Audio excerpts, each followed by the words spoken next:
This is the Ohio River as it flows past the historic community of Madison, Indiana.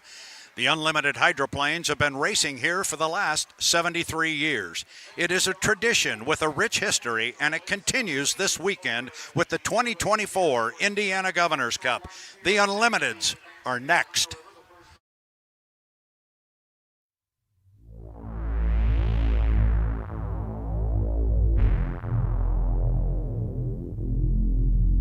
The unlimited hydroplanes, the powerhouses of boat racing. Charged by Hanauer. How he's keeping the boat under control is completely beyond me. They're kind of flighty. They're doing a little walk. Oh, no! The Kate! Shane! Get even! 112 years. Let's get it going. We're 5, 4, 3, 2, 1, mark.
Good morning, race fans, and welcome back to the Ohio River as it flows past Madison, Indiana. This is Brad Luce, and it is day 2 of 3 of the 2024 Madison Regatta and the Indiana Governor's Cup.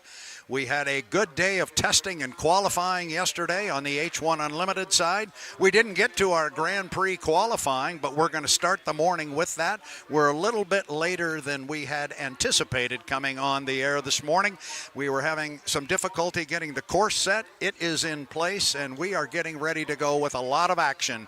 We're going to start with Grand Prix qualifying, then we're going to go racing on both the Pro Light side and Grand Prix side, and then coming up at 12:30, it will be our first unlimited heat number 1 of the weekend. As I was yesterday, I will be joined on the broadcast by Erica Allreed. She will be providing pit reports for us as we move forward. And once again, Jean Theoret will come up and join me for the call with H1 Unlimited. But right now, I have a special guest sitting off to my right. It is my great pleasure to introduce one of the finest people on the planet, an individual who needs no introduction when it comes to hydroplane racing and broadcasting specifically. His name is Jeff Ayler. He resides here in Madison, Indiana, up on Rikers Ridge. Jeff Ayler, welcome to the broadcast. Brad, good morning. You look great. Welcome back to Madison. I couldn't drive down Vaughn Drive this morning from Rikers Ridge. I thought this looked like a wonderful event to attend today. Oh, well, we're really glad you decided to stop by. We're going to have some fun today. You're over on the PA side over there working with Jordan Barry. You guys sound terrific. Thank you. And it's the first time here in Madison you and I haven't shared a microphone, but we're only about 7-8 feet apart here. What a glorious day in the Ohio River Valley. How do you love our September water with October morning weather? It does not get no better than this. Our course personnel is out on the Wild Bill Cantrell Memorial Race Course. We hope to get buoys set here very shortly. As you mentioned, we'll begin with Grand Prix time trials, which is part of the HRL GPA Challenge.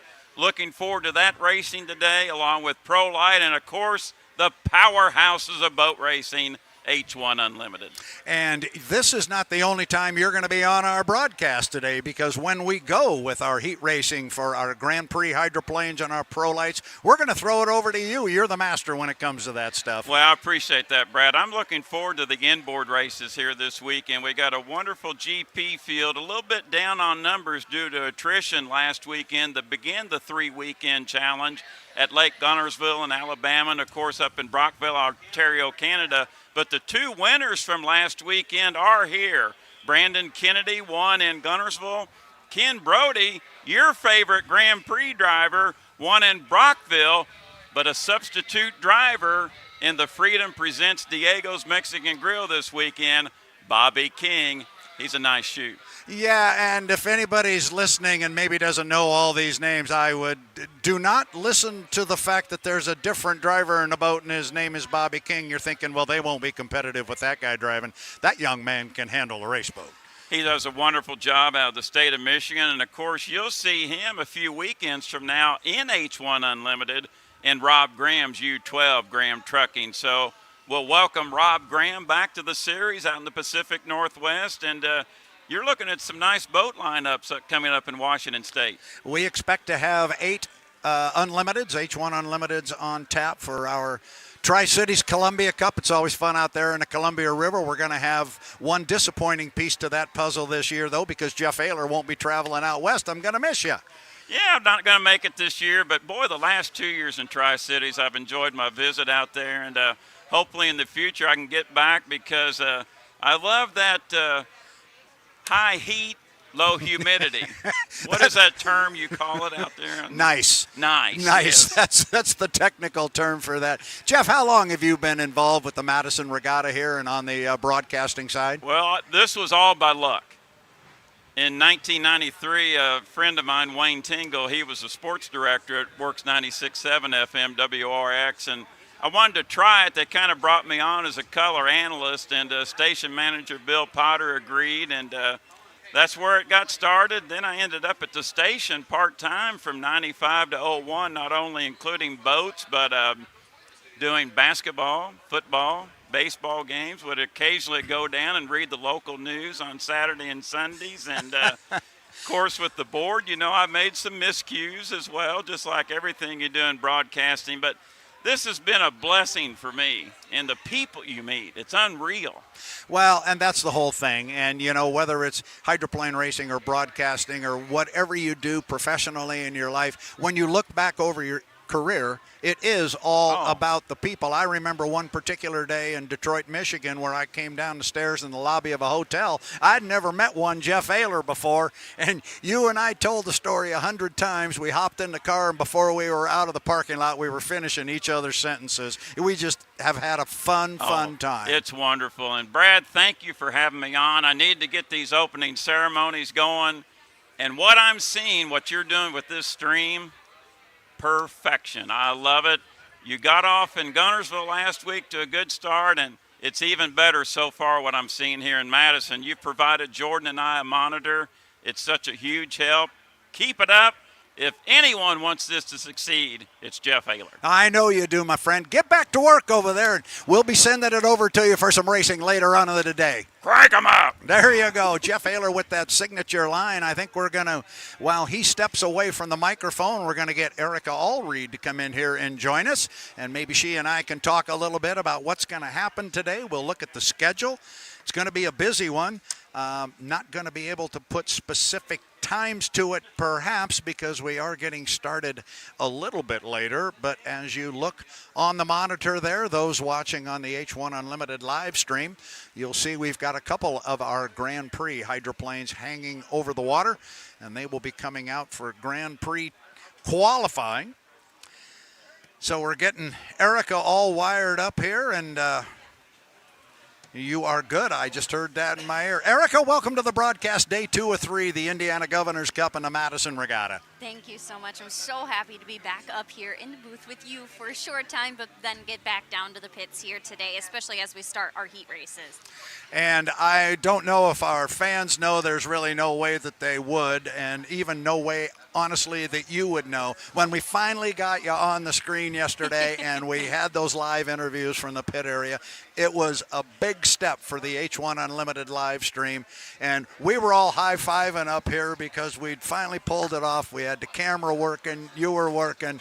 And as we keep saying to our fans out there that are listening to us and watching us online right now, they ain't seen nothing yet because it's only going to get better every day. Absolutely, and it was so nice to finally be back down there and get the insights that we needed as well.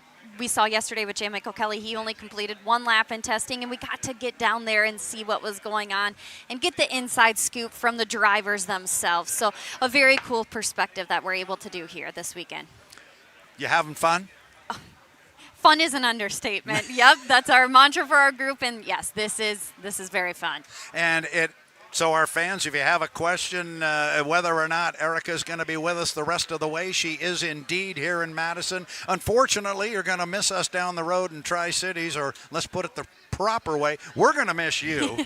So we won't have Erica in the Tri-Cities, but then we're going to go to Seafair and down to San Diego, and you'll be with us. Absolutely, yep. I'm very much looking forward to that West Coast swing too. Unfortunately, like you said, not going to be able to join you in Tri-Cities, but yes, it'll be fun nonetheless. So you watched the racing a year ago, and I'm talking specifically on the H1 side of things.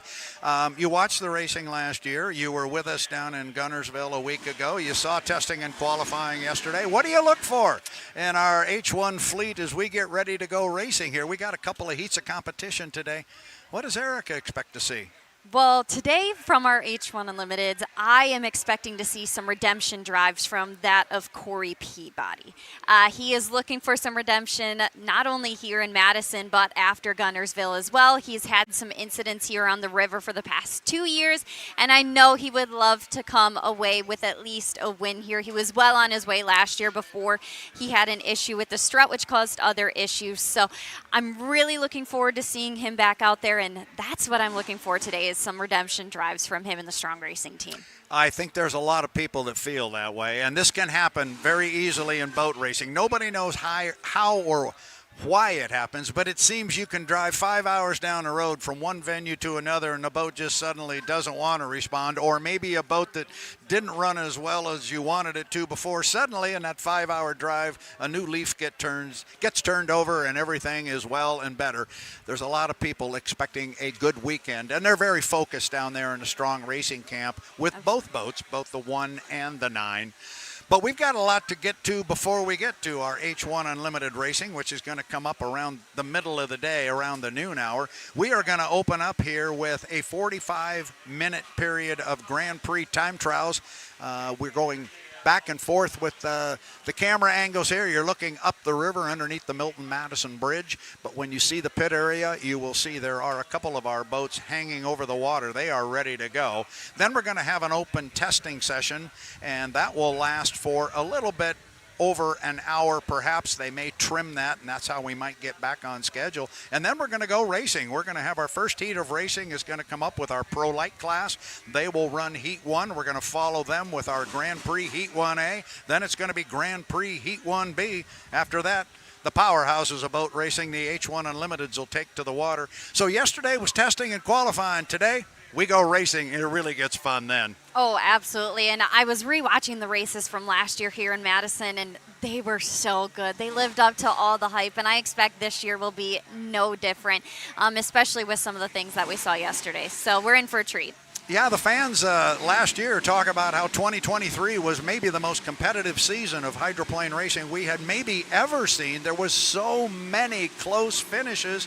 And we opened the season last week in Guntersville, had the same stuff again. I expect nothing different here on the Ohio River. Absolutely, and we're seeing the rise of Andrew Tate in that Miss Goodman real estate boat as well, and that is very exciting. He has shown some phenomenal speed thus far this year, and I expect nothing less here today, but as we saw, anything can happen, especially during that new start procedure, which he admits fully that he has had some issues with, but he said they're testing the limits, and it's all by design. They're pushing the limits to see what they can and cannot do, so you never know. Yeah, you don't, and you're right. You raise a very good point about the start procedure. We're going to be talking about it at length today. There, you're looking at the pit area. You can see the GP 35 hanging over the water there. So we're getting ready to go Grand Prix testing, but back to that start procedure. The teams, the drivers, the radio men, crews, crew chiefs, how do you set your boat up for this? How do you handle it once you're on the water with timing here and there? We got a score-up buoy at a minute 30 at the start-finish line. We got a commitment buoy entrance to turn 2. It sounds a little complicated. It's not, and we will be walking everybody through it. But if it's anything like what we saw a week ago in Guntersville, so far it worked out really, really well. Yeah, absolutely. And all of the drivers are still getting accustomed to it. They're testing things. We're seeing strategies come to play from both them and their teams. And it's provided a lot of excitement. Like we always say, the race before the race has been very, very entertaining. And you talk about how they're still trying to figure it out. You don't need to look any farther than Strong Racing down there to our right with the 2 boats down there, J. Michael Kelly's ride, the Beacon Electric, and Corey Peabody's ride, the Beacon Plumbing. One of them is running with the saltwater snorkel. That would be JMK, but Corey, they've taken it off of that boat. So they're still trying to figure out, are we going to try and go really, really slow here, although there's not much time to troll, or are we going to try and keep the speed up and run around people and leapfrog? It's going to be fun because whatever we saw last week in Guntersville, I suspect we're going to see something different here. That makes for good racing. Oh, absolutely. And I feel like we can't talk about the race before the race without mentioning that of Jamie Nilsson and the Miss Mercury's coffee. He is notorious for somehow finding that inside lane and pushing the limits on jumping or not, but he always seems to most of the time come out clean. So he is very, very fun to watch before that, and I expect he'll do just the same here this year. Again, I mentioned I was watching last year back again, and he made it excited even watching it back. All right, so we are going to step away as opening ceremonies are about to begin. Erica, we'll step away from the broadcast.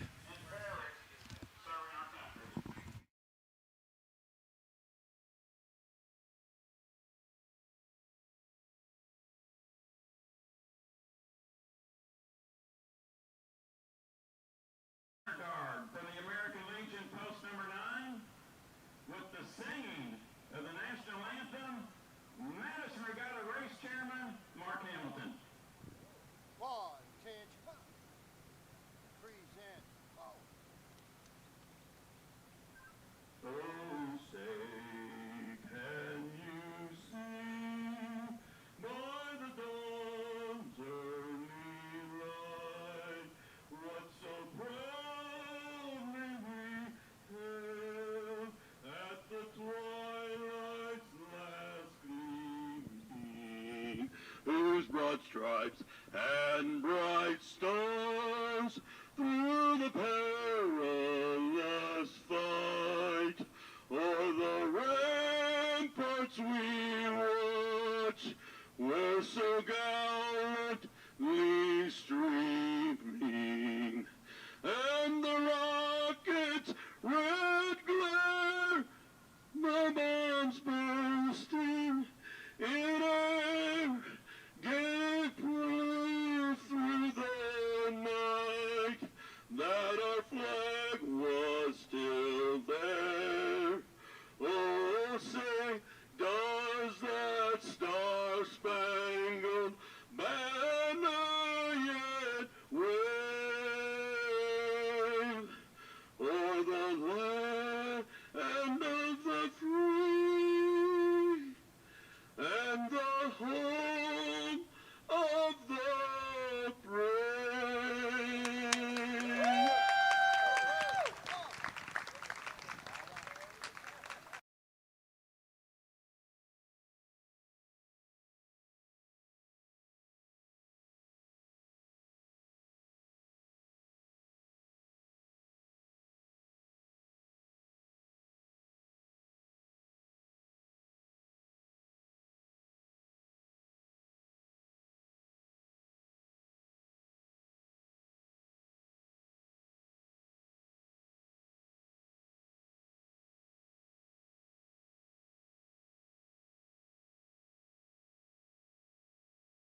Good morning again, race fans. Welcome back to the start-finish line tower here on the Ohio River at Madison, Indiana. It is the 2024 Madison Regatta and the Indiana Governor's Cup.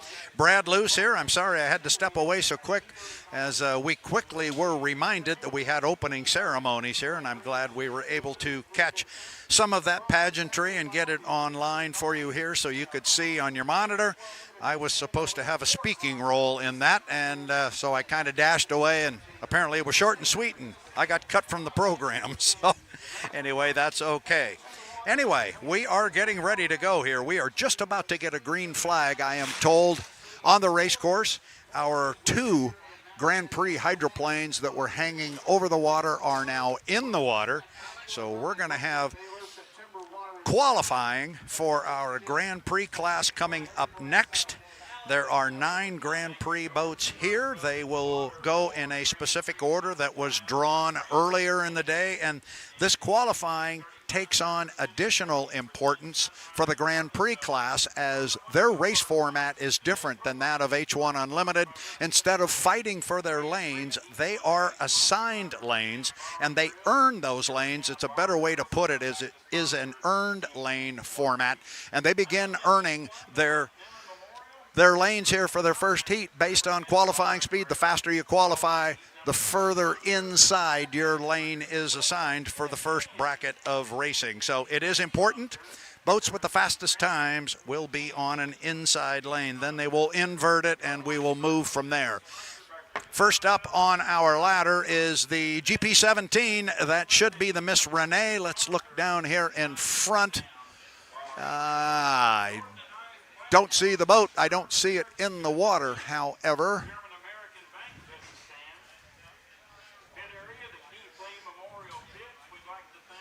Okay, so it was just told in my ear they are not yet going into the water. They are going to pass.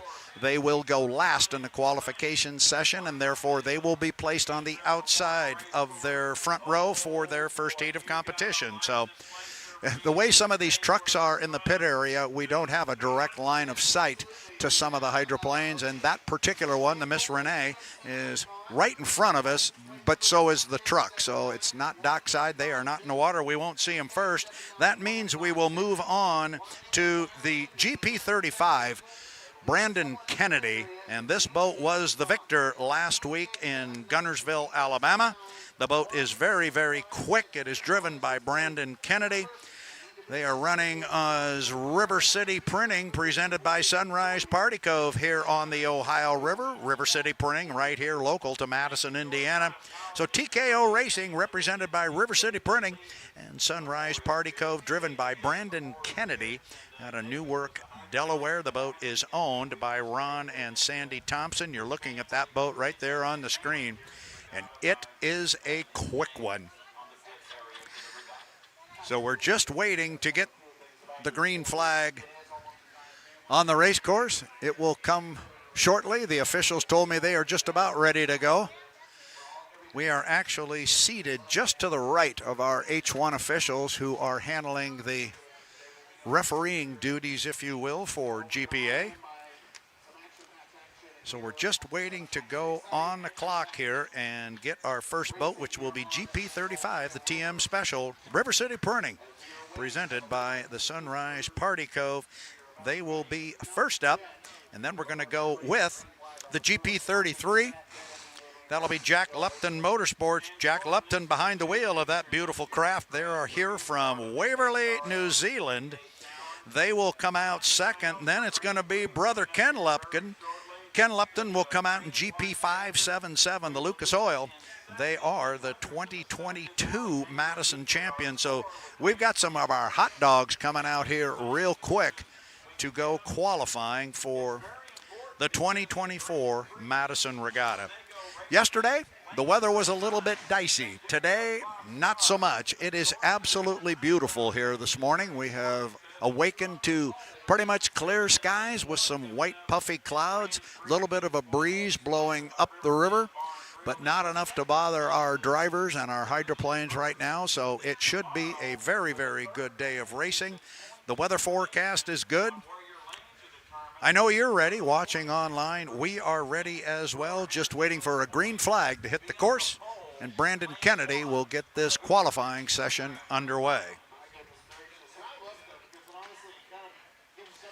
Like to take a moment to remind those who might be here at the venue on the Ohio River and watching the H1 Unlimited live stream, but both from the Madison Regatta folks and those of H1 Unlimited, for the safety of the drivers and their crews and all the attendees of this event, please do not operate any drones over the water during the event that will interfere with the officiating drones working for the H1 officiating drone team. Bottom line, they have clearance. They have filed the necessary paperwork to fly the H1 drones here over the river for their officiating duties. And please do not interfere with that by flying a drone of your own over the water. It's greatly appreciated from both the Madison Regatta and H1 Unlimited.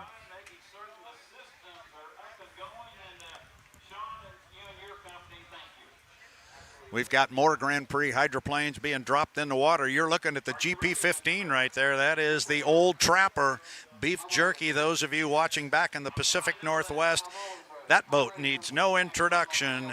Greg Hopp, the driver out of Snohomish, Washington, and the boat is owned by his dad, Jerry Hopp, a name that is synonymous with boat racing in the Northwest, that being the Hopp family. They are running under the sponsorship of Old Trapper Beef Jerky, and they've also got sponsorship from Super Shine. So GP-15 Old Trapper Beef Jerky, driven by Greg Hopp.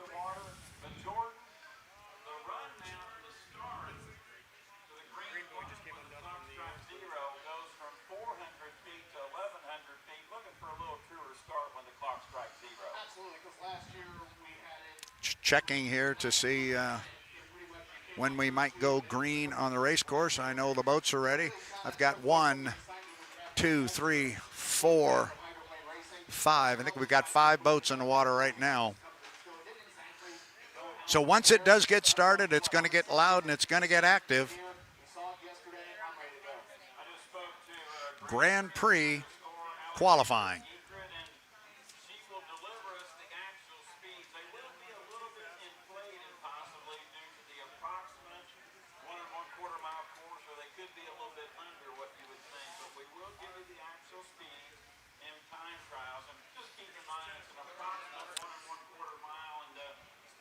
Just waiting here, it is H1 Unlimited's coverage of the 2024 Madison Regatta and the Indiana Governor's Cup.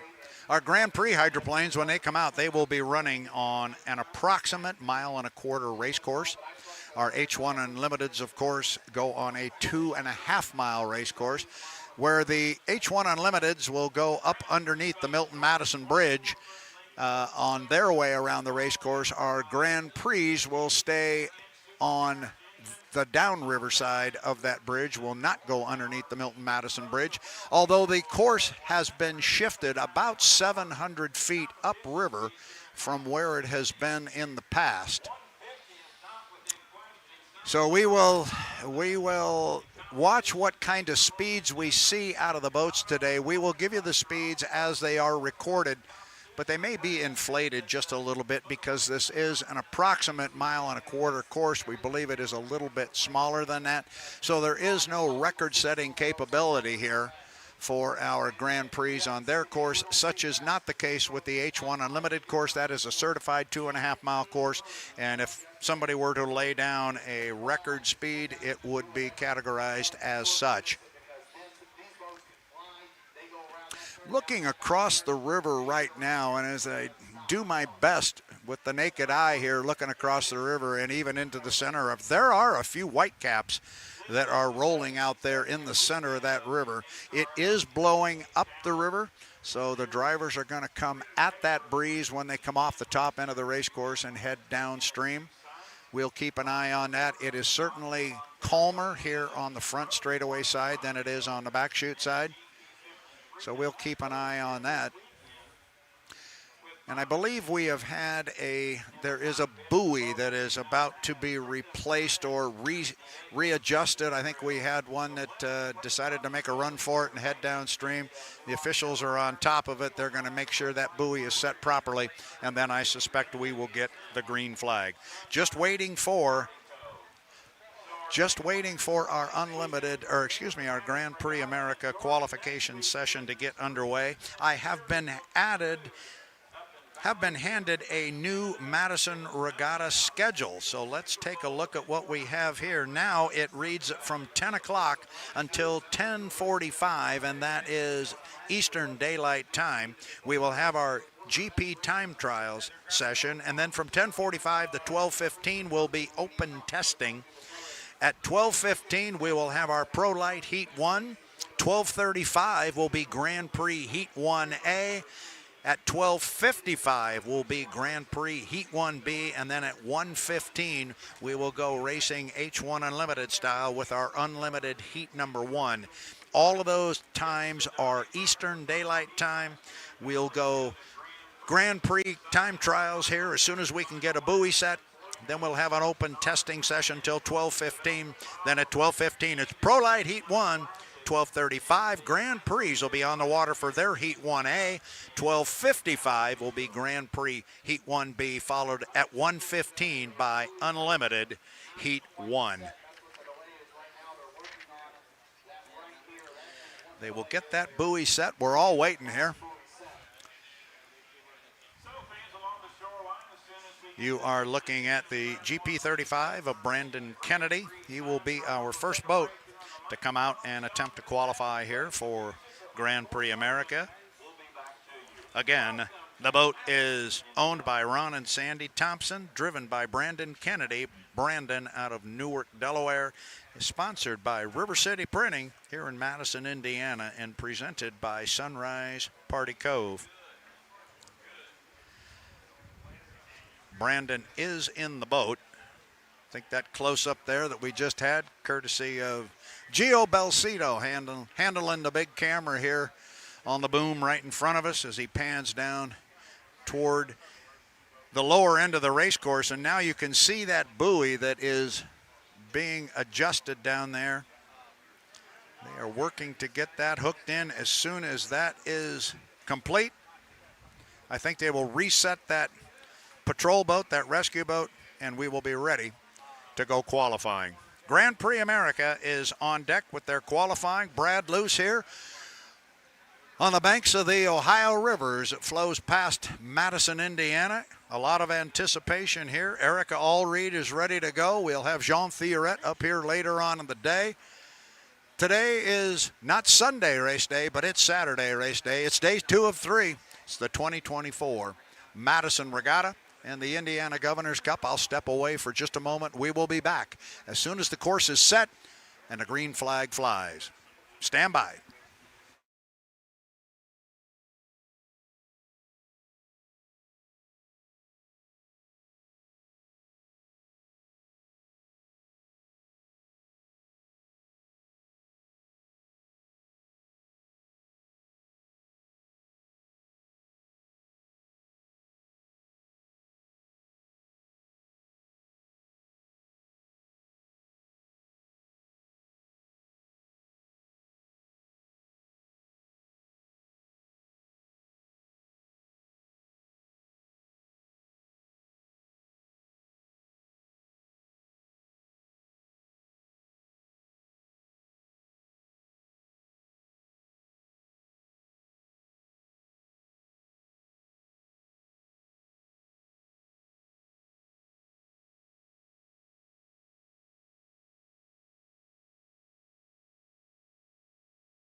Still, the quickest way to get a green flag on the race course is to step away from the microphone. Once again, it works.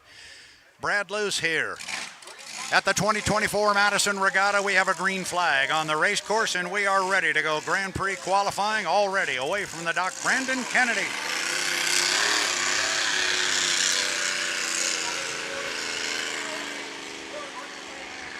GP 35, Brandon Kennedy, our winner 1 week ago at the Southern Cup down in Gunnersville, Alabama. This is GP 35. It is driven by Brandon Kennedy. It is River City Printing, presented by Sunrise Party Cove.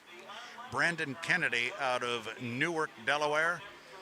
Going to editorialize here just a little bit, but the day is coming when this young man is going to sit behind the wheel of an H1 Unlimited hydroplane. He is a very, very accomplished shoe, as they sometimes say in the world of boat racing, but a very, very good driver. Great young man. I thoroughly enjoy this young kid, and this youngster's a name you're going to hear.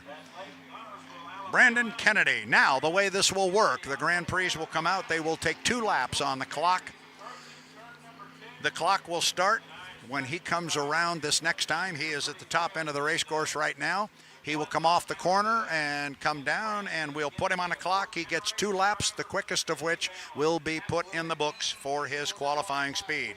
As we saw in Alabama, sometimes they'll take a slow lap and then a hot one. We'll see what Brandon wants to do, and it looks like that's going to be his approach. He'll take a slower lap and just find his way around. This is the first time he's really come into that breeze that's blowing up the river. Brandon will take a look at it. So he's on the clock, but this is going to be a slow run for Mr. Kennedy in the GP 35. We saw a lot of this last week with the guys not running hot on lap number 1. Brandon comes off the corner in that low profile. GP 35. Now watch this time when he comes off the top end. The hammer will go down, and he'll see what kind of a speed he can lay down. Again, lane assignments for the first section of heats will be based on these qualifying times. Now, here goes Brandon. The speed went up. He's going to go way wide and get a good long run at this start-finish line. That's a legal maneuver. Here he comes, Brandon Kennedy, GP 35, River City Printing.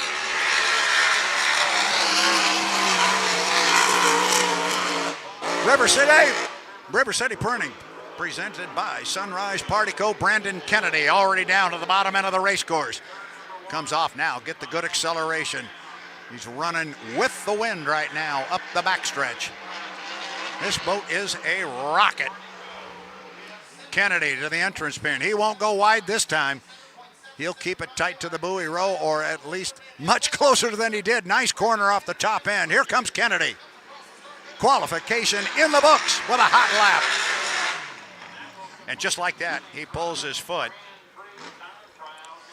We will get some speeds as soon as we can up on the screen. 123.977. 123.977 for Brandon Kennedy. We'll mark that down. 123.977. We're going to handle the speeds that way. I will say them verbally instead. They will not be showing up on the screen at least yet, but it doesn't change the speed. Very quick, almost 124 miles an hour for Brandon Kennedy, GP 35, River City Printing, presented by Sunrise Party Cove. That's just a great looking hydroplane as he comes back to the dock, pops the lid. Next up on our list is our GP 33. That's going to be Jack Lupton, young man from Waverley, New Zealand, in that red, black, and white hydroplane. It is Grand Prix boat number 33. JLM Motorsports or Jack Lupton Motorsports. He is away from the dock. We'll see if he decides to run the same typical manner that we just saw from Brandon Kennedy, which was a slow lap, get used to the race course, feel that wind for the first time, because it's a little bit stiffer breeze coming in their face down the front straightaway. And then he can put the hammer down. Lupton up and away.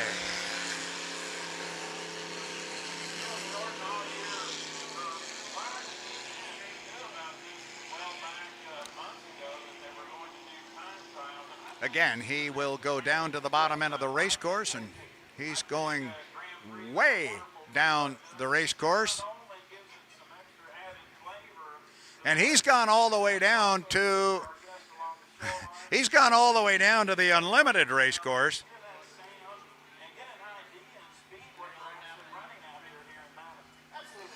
He's gone all the way down to the bottom end on the unlimited. He went past the entrance pin to the Grand Prix corner there. I'm sure his radio guy will make him aware of that. He is just now going past the exit buoy on the Grand Prix course. The exit buoy and the entrance pin are before you get to the unlimited entrance buoy.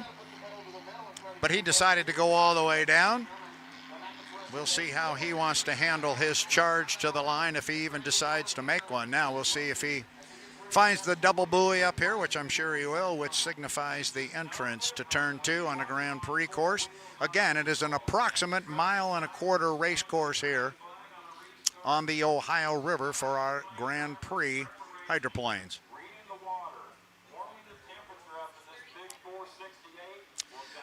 Waverly, New Zealand's Jack Lupton, making sure the engine is all tuned up and warmed up. Here he comes slowly across start-finish line. So it appears he will handle the speed very similar to that of Brandon Kennedy. He'll handle the procedure with a slow first lap. He's now turning in the correct spot on the Grand Prix race course. Off the exit pin. He is on the clock. He is on the clock. Both of these laps will count, but they will only take the fast lap.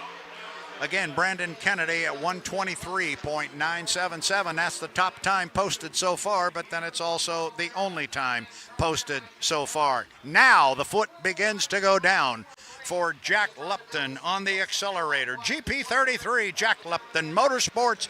Here he comes for a hot run to the start-finish line on lap number 2. Lupton hammers it down to the bottom end of the race course, tight to the buoy road. Nice corner down there for Lupton. Water's getting a little soupy, but he handled it real well. This is a key spot on the race course right here, the acceleration, and he seems to have it. Lupton rolling down the backstretch. And just like that, he'll set it up at the top end of the course and the entrance pin there. This is going to be a quick one. This boat is fast. This guy knows how to handle it. Nice corner, top end. Jack Lupton come down, and this is going to be a hot one. GP33, Lupton Motorsports, and he is across. It does not take long. His speed on that lap is going to be 121.110, 121.110. So he's about 2.5, maybe almost 3 miles per hour behind the speed laid down by Brandon Kennedy of 123.977. So it's 121.110.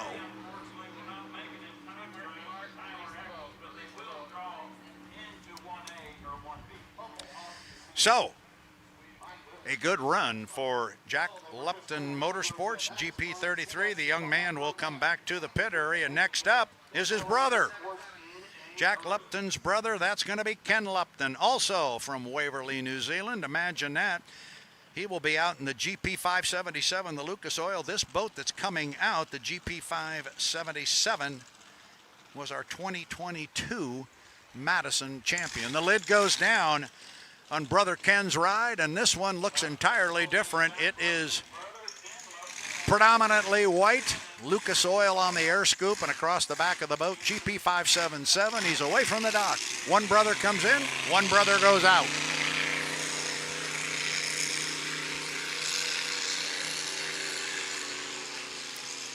Great shots again by our H1 Unlimited live stream camera crew. Gio Belcito on top of that. As Ken pulled it away from the dock, he was nice and tight on it there. It looked terrific. Ken goes down to the bottom. He's getting reacquainted with the Grand Prix race course that he was on yesterday afternoon.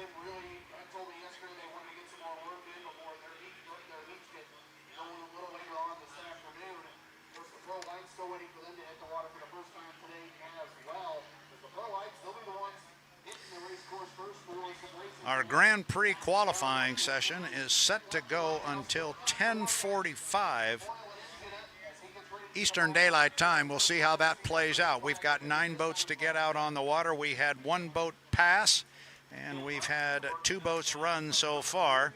This is our 3rd boat on the water, 4th on our list. It's GP 577 Lucas Oil, driven by Ken Lupton. And as we saw prior, we're seeing these guys come out and run slowly on a first lap, and then they will run their hot lap. And that first lap typically makes sure these boats get warmed up. These are big automotive, big block motors. They want to make sure everything is operating properly and not bring them up too quickly. So the first lap, as we saw a week ago, always a slow one. I suspect the second one will be a whole lot quicker. Some of the speeds that we saw so far on our first lap for these guys, Brandon Kennedy's first lap was 77 miles an hour. The first lap for Jack Lupton was 88 miles an hour. You're going to see something very similar here for Ken, as he will run slowly up the backstretch. What we've seen from the previous boats on the water, they seem to put the hammer down about the entrance pin to 2, with the idea being to bring as much boat speed to the start-finish line as they can for these qualification runs. We will see if Ken decides to play it that way. And here comes Mr. Lupton. He's going to be a little bit more like Brandon Kennedy, but not quite to the degree that Brandon went wide. But here comes Ken. He'll come down now. First lap in the books. This will be lap number 2. Ken Lupton picked up that right spot and just a little bit pulled his foot out as he gets down to the bottom end of the race course. This will be his hot lap. Ken, also out of Waverley, New Zealand, GP 577, the Lucas Oil. There's that acceleration off the bottom end of the course that is so critical here in Madison, Indiana. For our Grand Prix class entrance to the top end of the corner, does not take these guys very long. Now he's going to slide out wider than what we have seen from our previous 2 qualifiers, but it's going to be a hot lap anyway as he waves the sponsons. He can, and he is across and in the books. Ken Lupton in the GP 577 Lucas Oil. We will get a speed fast lap there of 1:17.456. 1:17.456. 1:17.456. Sorry to repeat that. I'm writing it down. So far it's still Brandon Kennedy with a top speed just a tick under 124. He turned his lap at 1:23.977. Then it was Jack Lupton at 1:21.1, and now Ken Lupton at 1:17.4. Next up on our list, and they are in the water, it is the GP15 Happy-Go-Lucky Racing. Greg Hopp behind the wheel of the old Trapper Beef Jerky Super Shine. As soon as we get the GP 577 and Lucas Oil back to the dock, they will release Greg Hopp. He is still sitting right below us as Geo pans down the dock. I think you'll see it right about now. There he is right there on your view for those watching on the H1 Unlimited YouTube channel. Have not seen the lid go down just yet. The 577 is back to the dock. The referees will tell them to drop the lid and get out on the water.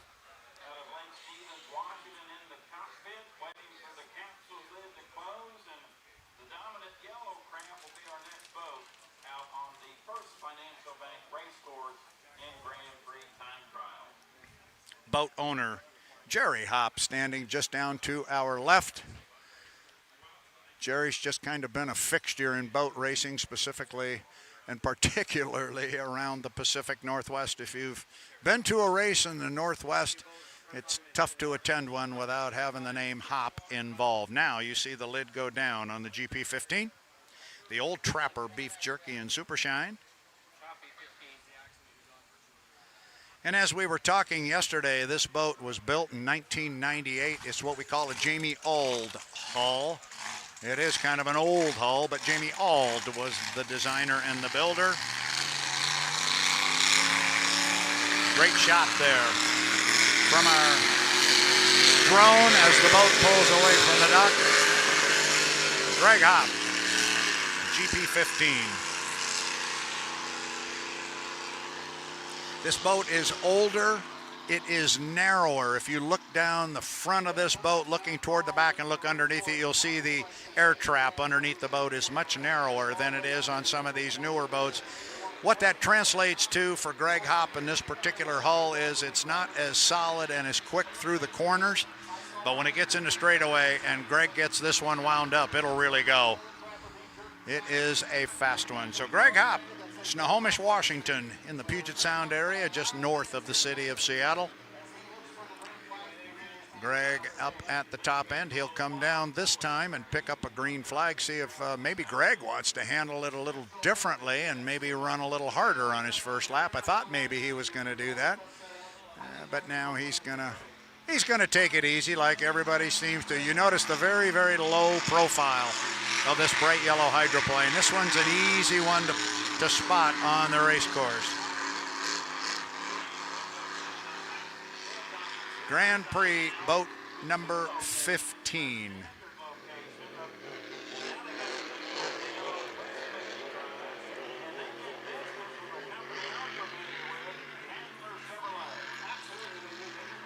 So Greg Hop is on the clock, but like we've seen, everybody's been taking the first lap pretty easy. Look for Greg to crank it up at least by the apex of this corner here on lap number 1. And here he goes. You can hear the motor wind up. You can hear Greg put the hammer down, and now he comes off the corner, and he'll start his second and final lap of qualifying, and he'll aim for a hot one. Greg Hop. This boat's a quick one in the straightaway. He sometimes gives ground to these guys in the corner. But if there's some speed to be gotten out of that particular boat, Greg is a master at finding it. This is where this boat is so quick, is right now, the second half of the straightaway. This boat can run with any of them. And the Hopper certainly knows how to handle it. Old Trapper Beef Jerky Super Shine as he takes a big hop up there at the top end of the race course. That's going to hurt him because it took him way wide in the corner. But Greg will still bring it down hard. The Hopper.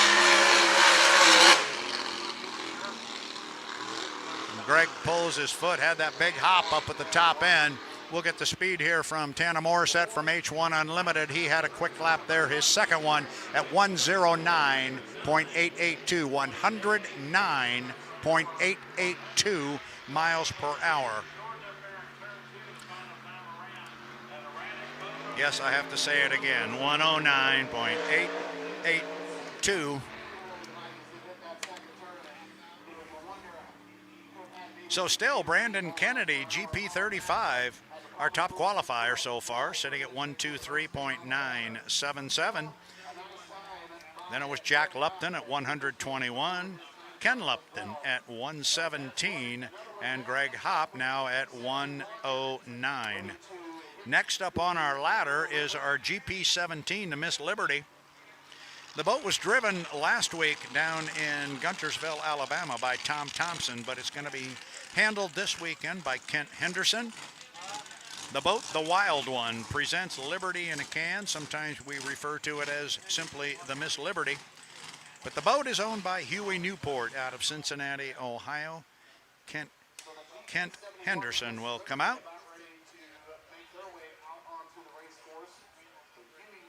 Kent Henderson from Brockville, Ontario, Canada. So Greg Hop is back to the dock. The 71, as you see on the screen there, is sitting in the water right in front of us. getting a good look at that one. The Wild One presents Miss Liberty, Liberty in a Can.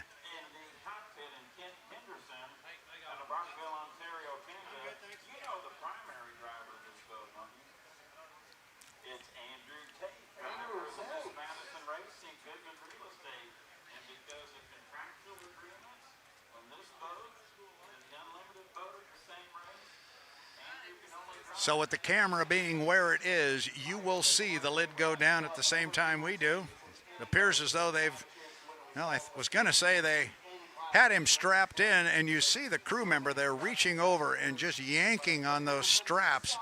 That 5-point harness system, they just really screw those down tight on the driver. They don't want him moving at all in that cockpit and in that canopy, that safety capsule. And as soon as they agree that he is in tight and he is ready to go and all systems are working to include his oxygen and so forth, they'll close the lid and Kent Henderson will be out on the race course. GP 71, the Miss Liberty.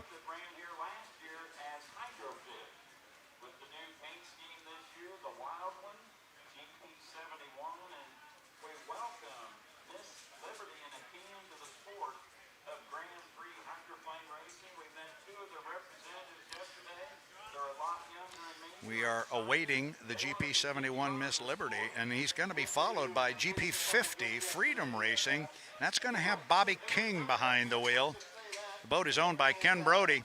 Ken Brody has driven the GP 50 for many years, owns the boat out of Grand Island, New York. But for this weekend, Bobby King will step in and handle the driving duties. Bobby out of Shelby Township, Michigan. But that's the next boat. Right now we are awaiting, and you're looking at the GP 50 right now as that boat is set in the water. In fact, Bobby King is going to step aboard. Young man, as Jeff Ayler was saying, we are going to see Bobby King in a couple of weeks out in the Tri-Cities. He will be handling the driving duties for Rob Graham in the U12, the Graham Trucking. Bobby, of course, was our H1 Unlimited Rookie of the Year last year. A terrific young man, of course, the son of Jimmy King. And if you follow H1 Unlimited Racing, you know that name. Spent many, many years behind the wheel of Ed Cooper's piston-powered boat, the U3. But right now, we are awaiting the GP 71, the Miss Liberty.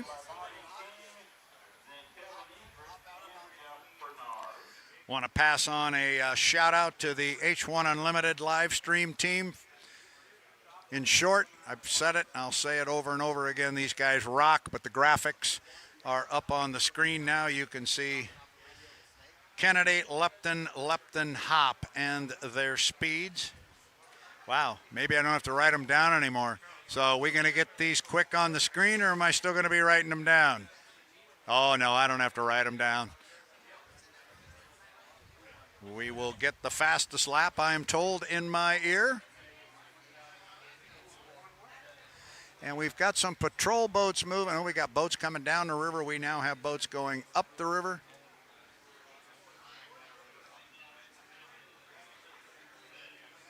I'm hearing some chatter in my ear about a piece of debris, possibly a log, perhaps in the river. We will err on the side of safety and put a hold on this for a minute. Nobody wants to go out and damage any equipment.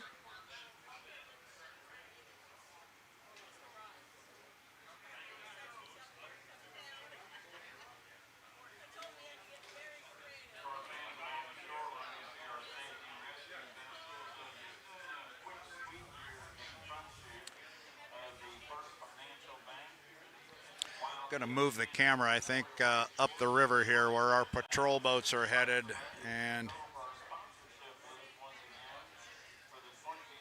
not quite sure where the debris is or was, but you see the H1 safety and rescue boat there headed up the river toward the Milton-Madison Bridge.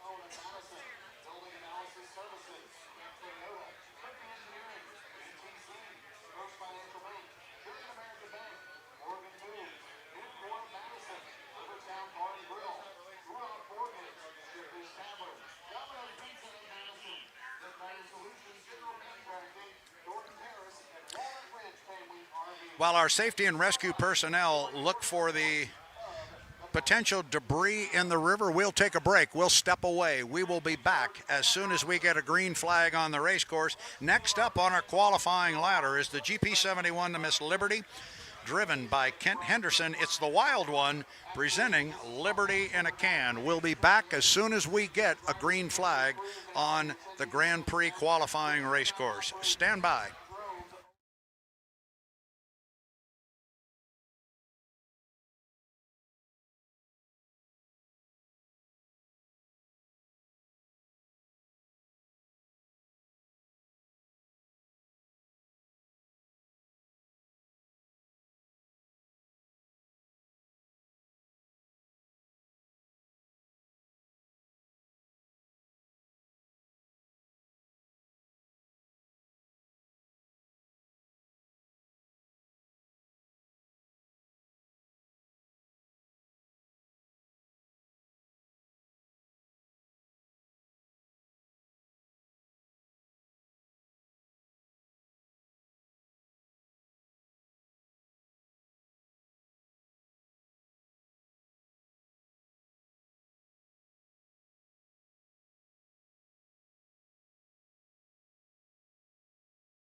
Sorry about that, fans. I got on the pipes with Jeff Ayler, and he wouldn't let me go. Actually, I think it was me who wouldn't stop talking.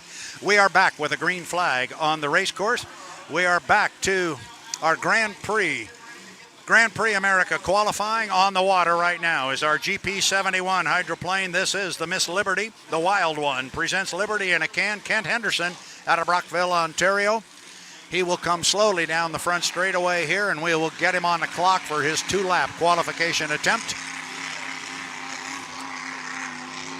And he will handle this similar to the other drivers with one slow lap, and look for him to put the foot down and really take off here next time around. Kent Henderson out of Brockville, Ontario.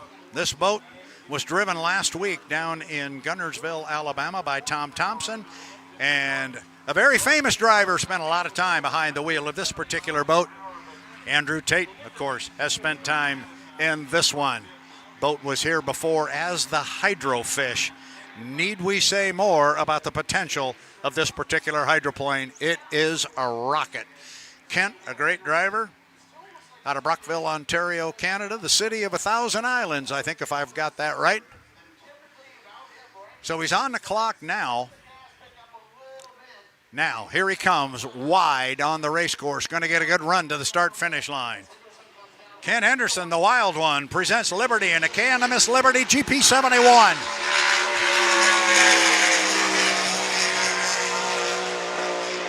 Outstanding boat ride for Kent as he goes down to the bottom end of the course. Hangs it on the hook down there. This short little course here is approximately 1.25 miles, is really going to reward acceleration. So coming off the corners is going to be big for these guys. Henderson, no stranger to the Grand Prix class as he picked up the front end there. He lost a little bit of control there as he went to set the boat up for the corner. And he's going to slide it out to about lane number 3. Kent Henderson, GP71, Miss Liberty.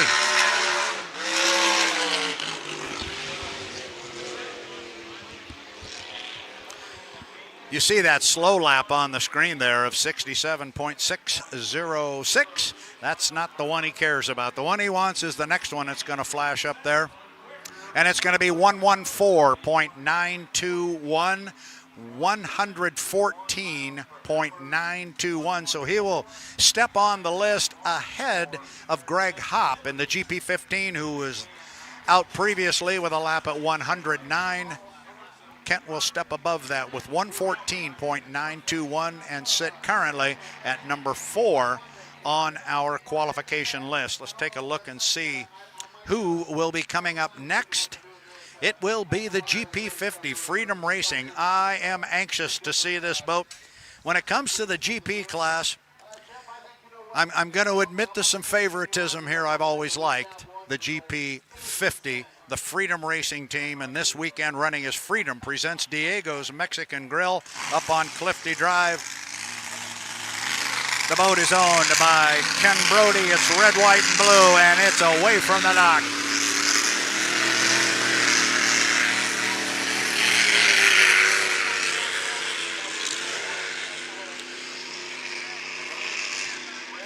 I've watched this boat run and race many, many times, and it's always been driven by boat owner Ken Brody out of Grand Island, New York.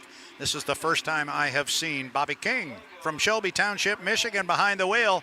Kind of anxious to see how he handles it. Brody did an outstanding job and does an outstanding job behind the wheel of this one, but he's turned it over to Bobby King for the 2024 Madison Regatta.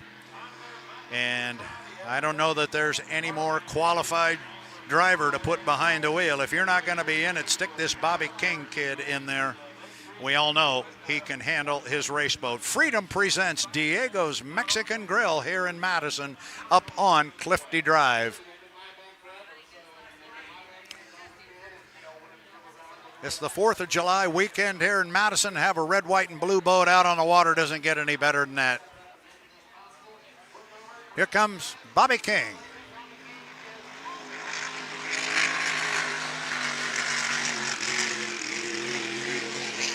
He'll come down and we'll put him on the clock again. Another beginning to a 2-lap qualification attempt with a slow lap on the Ohio River.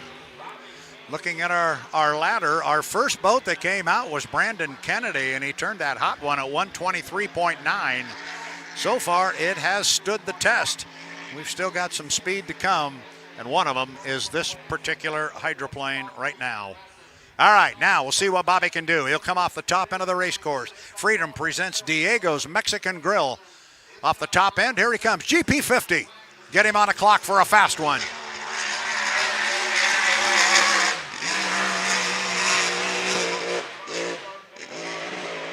Carries a lot of boat speed and a lot of air down to the lower end of the course. There's that important part right here when he comes off the corner.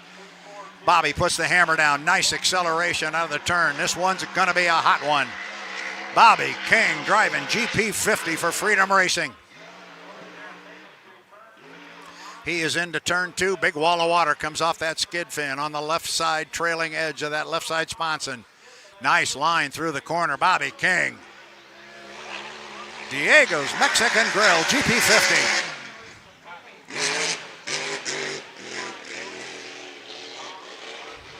And we will take a look behind. A hot one of 118.421. 118.421. 118.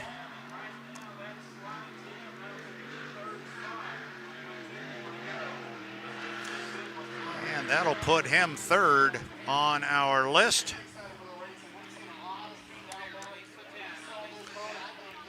Bobby King, Shelby Township, Michigan. Third fastest lap here in GP50. Freedom presents Diego's Mexican Grill. He will come back to the pit area. I made a mistake on my numbers here. I'm changing my own list. Next up on our list should be the GP10, the Charger. Another quick one. Kevin Ekert going to handle this one out of Edmonds, Washington. The boat owned by Brian Richards. Also in the Puget Sound area, Brian hails from Snohomish, Washington. It's GP10, the Charger. Good looking hydroplane. Orange, yellow, black. Got the black and white checkerboard effect. Very low profile hydroplane. You're looking right at it there on the screen. Kevin Ekert behind the wheel. It's a quick one.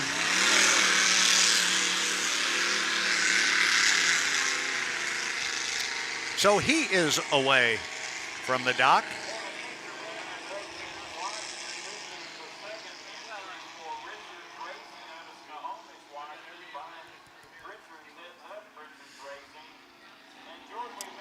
I've always been a little bit partial to the low profile of this particular hydroplane. I like it. I like that low profile tail section there on the cowling. You can't hardly even see it there when he goes through the corner, but there's there you see it there, that little low profile fin on the back of that boat. I just really like it. Ekert's fairly new to this boat, but he has, you say that, and at some point you got to stop saying it because he's been spending more and more time aboard it, but he really likes this ride, and we all know Kevin Ekert can handle a race boat.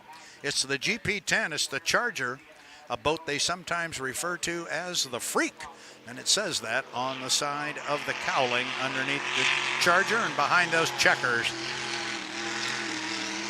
So we've got him on a clock now, albeit for his first lap of 2. And like everybody else, he will take basically a warm-up lap here.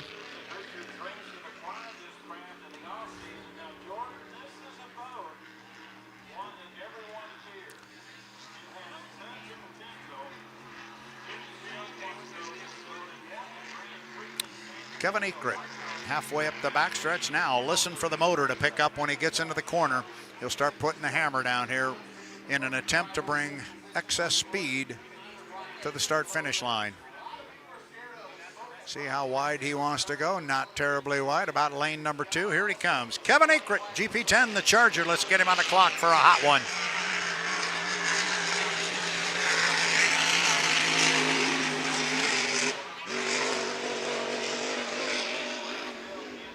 Ekert across the line and down into turn 1.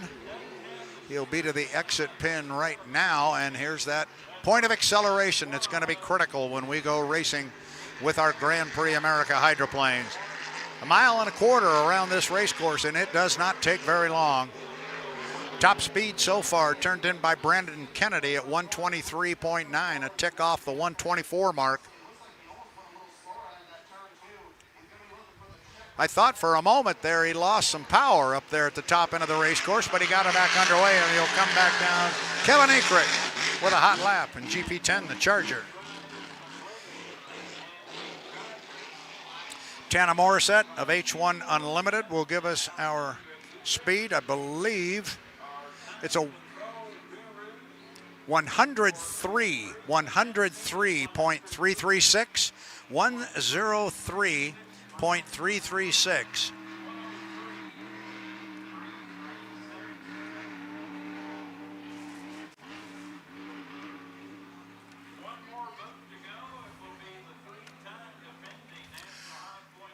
Next up on our list is the last boat on our list, and this is a 3-time national high points champion in our Grand Prix class. It is a very, very fast race boat, as you might imagine, with that kind of lineage there. A number of national high points championships driven by Jeff Bernard. It is the GP79 boat operated by the Dam family. GP79 sponsored by Reliable Diamond Tool. They're ready to. Jonathan Thompson heads up that company. The boat driven by Jeff Bernard of Kent, Washington. It is owned by Mike Grindell of Webster, Massachusetts. You're looking at the bright orange of the GP79, the Bad Influence. The question right now is, can he catch Mr. Kennedy? I can tell you for a fact, he's going to give it everything he's got. That's the only way Jeff Bernard knows how to drive. And he, too, will go all the way down to the bottom end of the race course and go around the Unlimited race course, at least the lower corner. He knows exactly where he is. There, he'll go by the exit pin there, right there, for the H1 Unlimiteds. And now he'll come up the backstretch and past the double buoy there right now, which is the exit pin of the GP course. Boat owned by Mike Grindell, as I said, from Webster, Massachusetts. Very, very good young man. Very, very active in Grand Prix America. More than just a boat owner, he is very much involved in the administrative side and the business side of Grand Prix hydroplane racing. Jeff Bernard out of Kent, Washington, been driving boats for a long, long time. It's in his blood, it's in his family. He's been driving boats of all classes all the way up to the H1 Unlimited class, where he was a successful driver on a number of occasions. The young man can handle a race boat. Jeff Bernard, he will come down. We'll put him on a clock with his first of 2 times around this 1.25 mile race course. You see Ready To on the side, short for Reliable Diamond Tool. As I said, the company owned by Jonathan Thompson. This time Jeff goes around the lower end of the course on the GP course, and he is on the course. We've been seeing speeds of 77, 80, 85 miles an hour. The numbers have been all over the map on our first lap for these guys. But when they get to the entrance pin of the corner, you will hear the motor pick up. Jeff will put the hammer down, and Jeff Bernard, he's already starting to pick up the speed as he gets to the entrance to the corner. Bernard would love to come out of here and show Kennedy, I've got a lot to run with you. Bernard's going to slide out to about lane number 3. Here he comes, the Bad Influence, GP79, Reliable Diamond Tool.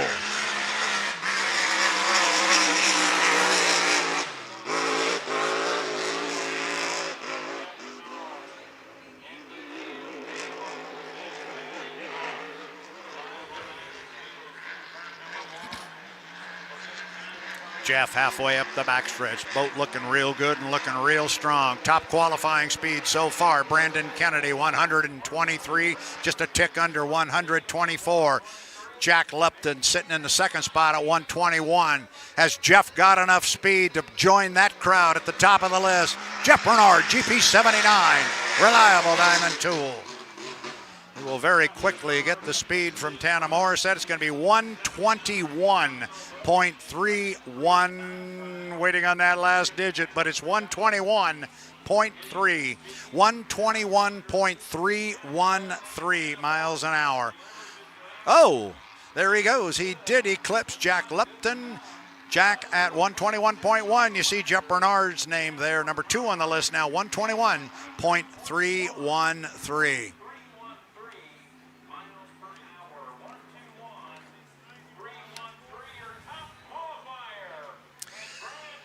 So Brandon Kennedy's first run, the second lap of his first run was 123.977. It stood the test of time, with the time being the qualification period for Grand Prix America hydroplanes. Brandon Kennedy, our top qualifier, going to be followed by Jeff Bernard at 121.3, Jack Lupton at 121.1, and then on down with Bobby King, Ken Lupton, Kent Henderson, Greg Hopp, and Mr. Ekrit at 103.336.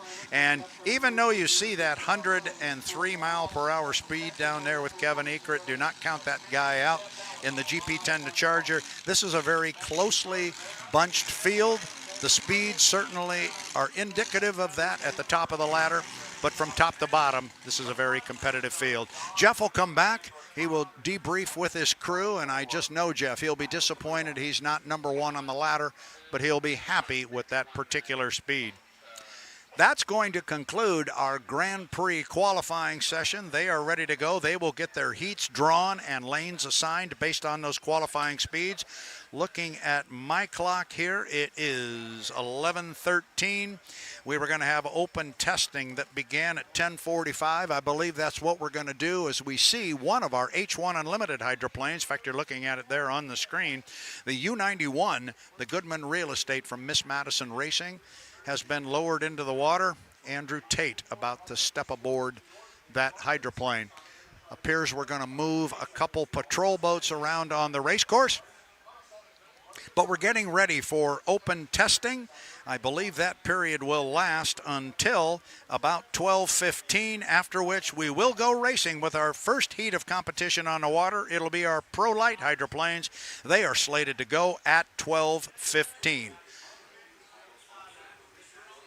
And it just was relayed in my ear from the officials that I was correct. I got one right. 1 hour of open testing. And by open testing, we mean you can have Grand Prix boats on the water. You can have H1 Unlimiteds. Pro Lights can come out, not at the same time. Classes will run with each other dependent upon who is ready. But that's the plan. That's what's up next. We'll step away from the microphone. It is the 2024 Madison Regatta and the Indiana Governor's Cup. I'm Brad Luce for the H1 Unlimited YouTube live stream network. Stand by. We'll be right back.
Back again here on the start-finish line of the Ohio River Madison, Indiana race course for the Indiana Governor's Cup in the 2024 Madison Regatta. Brad Luce, sorry I had to step away there, had some administrative stuff I had to do, and some of you are thinking, no, that's probably not what he did, but it really is.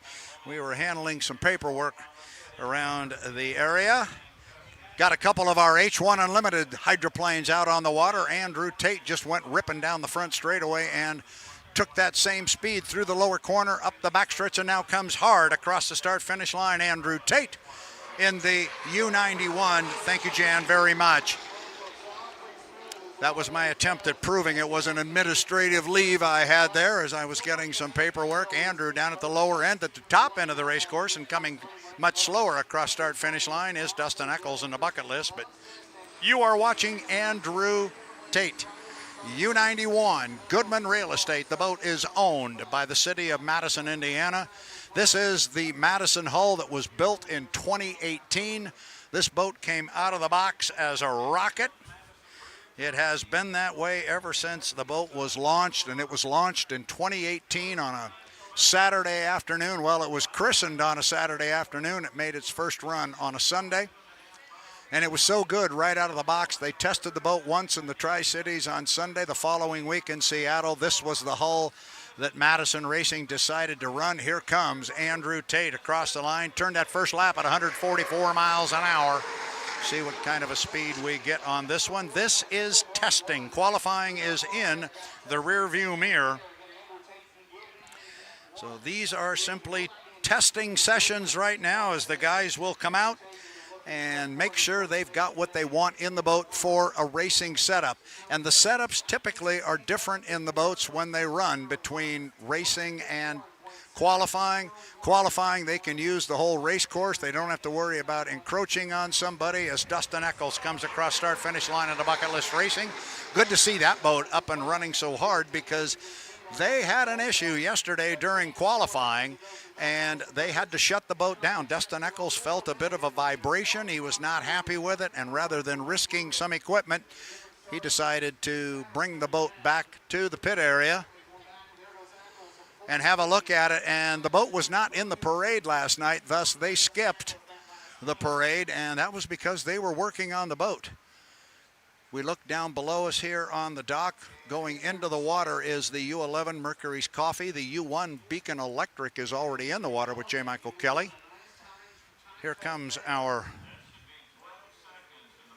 current points leader here, U91 Goodman Real Estate, and Andrew Tate.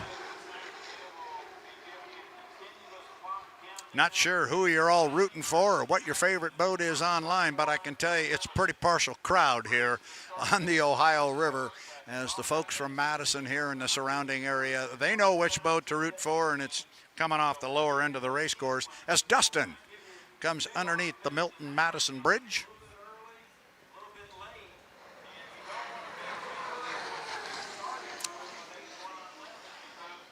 See, Andrew turned a lap at 151.7 miles per hour.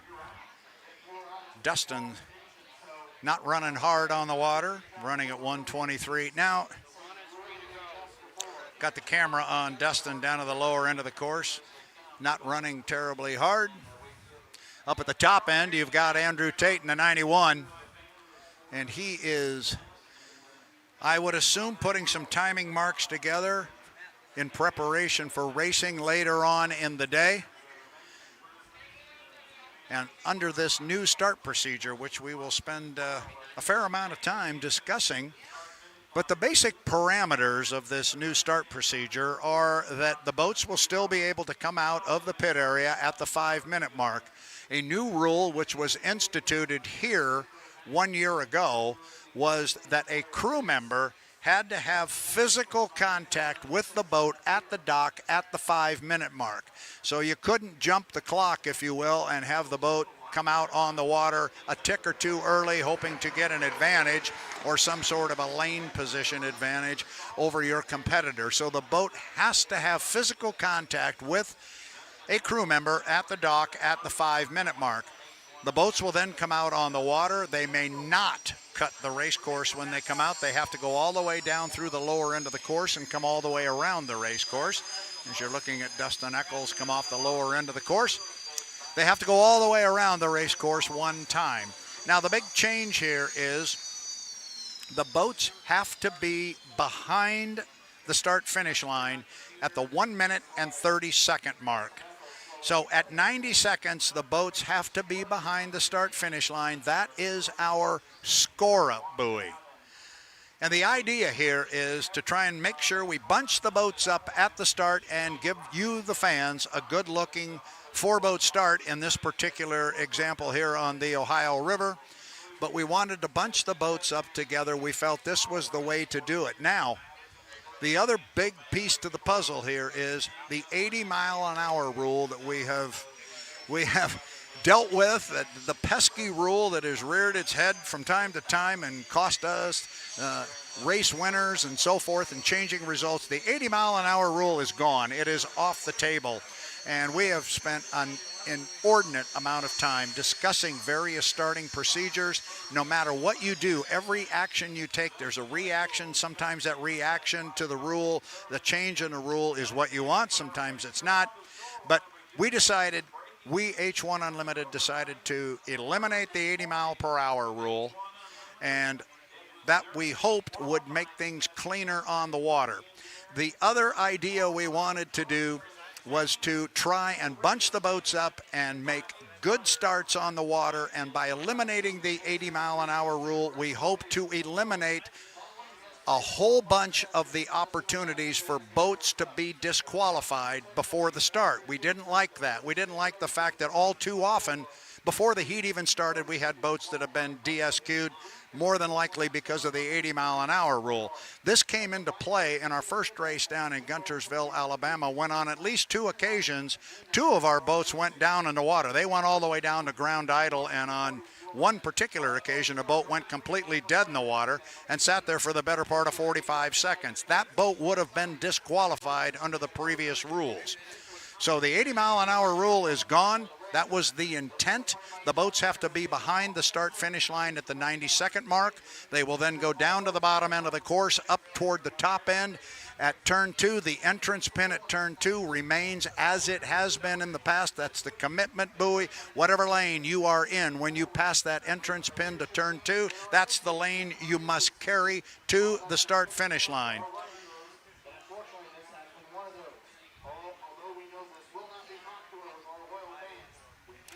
So that's the start procedure in a bottle. We may see a little bit of trolling. We're not sure. We're still seeing drivers play with this new start procedure. We were very, very pleased. Again, we at H1 Unlimited were very pleased with the results we saw down in Guntersville to the new start procedure. It worked as we hoped it would, but we also realized that was only one race and things can change. I can tell you our teams and drivers are still working on coming up with the best strategy for this start procedure, and I suspect we're going to see some things a little different here on the water than we saw down in Guntersville. You're looking at the pit area there. You see J. Michael Kelly's U1, the Beacon Electric, being sent back to the trailer, and you see that boat has the extended saltwater snorkel on the boat. You're going to see Dustin Eccles' boat. If we're zooming in there on the Mercury's Coffee, and you're going to see that that boat does not have the extended snorkel. Now, typically, and we refer to that snorkel as the saltwater snorkel, we typically use those down in San Diego to keep the salt water out of the boats, but it also keeps water out of the boats if you're going very slowly. And with this new start procedure, you may have some trolling and the boats may need to go slow for a minute. So a lot is playing into this. And we will see how it plays out here on the Ohio River, but we were happy with what we saw in Guntersville. We will see how it works here this weekend, but trying something new to put a better show on the water.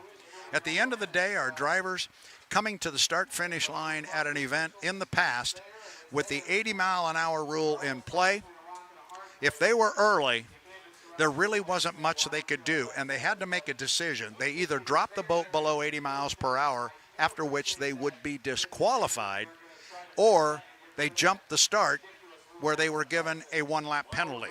Well, it was an easy decision on the part of the drivers. Take the one-lap penalty instead of the DSQ and hope for the best. And there were times when somebody had jumped the gun and ended up finishing on the podium. Had they slowed down and made a legal start, they would have been DSQ'd. So those were some of the reasons behind the change. We'll talk you through it as we go racing here this afternoon as the U40 Bucket List Racing comes up out of the water. We've got the U11 Mercury's Coffee in the water. J. Michael Kelly's rod has set back on the trailer. I'm going to step away for just a moment. Nick Kish will handle turning me off behind me, but I'm going to step away for just a moment. I want to check on something. I will be back as soon as we get activity on the water. This is the 2024 Madison Regatta and the Indiana Governor's Cup. Stand by.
Back at the start-finish line here, the 2024 Madison Regatta on the Ohio River, and I am told in my headset that our Erica Allreed is standing by with Dustin Eccles from Bucket List Racing. Erica, take it away.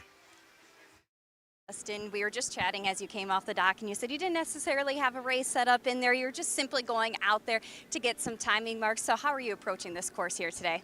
We're just trying to make sure we have a good setup for it today. And we met up last night, went over a few things. We were here pretty late last night going over all the stuff. We found a few issues, and we worked really hard to get them figured out. And then, you know, we just want to make sure that we can stay with these guys. We're fast on the top end, but we want to make sure that we're here with them the whole way through the race. So this course is survival of the fittest, and we're going to try to be one of the fittest here. And we were talking a little bit earlier this season. You said you're really focusing on the way the boat handles, and you said despite a small issue, the boat was great. So same here today? Yeah, the boat is fantastic. I think we have the best handling boat here, I mean, by far, and the speed is there also. So now it's just going to be up to me to, you know, get a good start, obviously not get the boat in trouble, but just be smart. It's a long weekend, and we're just going to be there in the final. Best of luck to you guys today. Thanks so much. Thank you.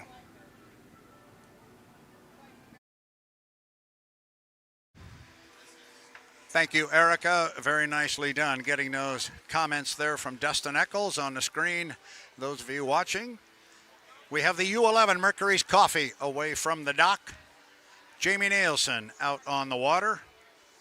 This boat's been here for many, many years, or certainly this team has been here for many, many years and participated on the entire circuit. Scott and Shannon Rainey, the boat owners out of the little town of Cle Elum, Washington, which, as I always say, if you put a pin in the center of the state of Washington, you wouldn't be far from Cle Elum. Up at the top end, we have Jamie. This is an open testing session right now for all classes of hydroplanes. So I suspect we will see other boats come out. And in fact, as I look down on the dock, I see the GP-17 is in the water, the Miss Renee. This is a boat that did not qualify this morning. They passed. They were not ready, but obviously they want to come out and test. We were told they would be put on the outside for their first heat of competition. So good to see the Renee in the water. Hopefully we can get them out and running. That was a second place boat down in Guntersville a week ago as Jamie Nielsen goes across start finish line in the U11 Mercury's Coffee. Jamie Nielsen, young man from the Pacific Northwest, an outstanding driver, did a great job here last year, surprised everybody in the first heat of the weekend when he grabbed the inside lane and drove away from the competition, picking up a heat win here, and all of a sudden folks were thinking we better not take these folks for granted. They look pretty good, and indeed they are. This boat has been improving constantly, and as Jeff Ayler said yesterday, suddenly you give a race team a good sponsor and they can perhaps better afford some of the parts and pieces that are necessary to make a boat go fast, and that's what happened. They turned a lap at 166 miles an hour down in Guntersville a week ago. It was the fastest lap Scott Rainey and Shannon Rainey had ever run on one of their boats. Jamie Nielsen, the boat is a player this weekend. Brand new sponsor, the folks from Mercury's Coffee out of Bellevue, Washington. It is an organic product. It is a terrific product. And we're just delighted that they have decided to come participate in our sport. And despite the company being located and headquartered in Bellevue, Washington, the entire family-run business is here in town this weekend. They were down in Guntersville, Alabama a week ago, and they've made the trip through Nashville and up here to Madison on the Ohio River. And we're just very glad to have them in the sport. Miss Mercury's Coffee Company, Jamie Nielsen.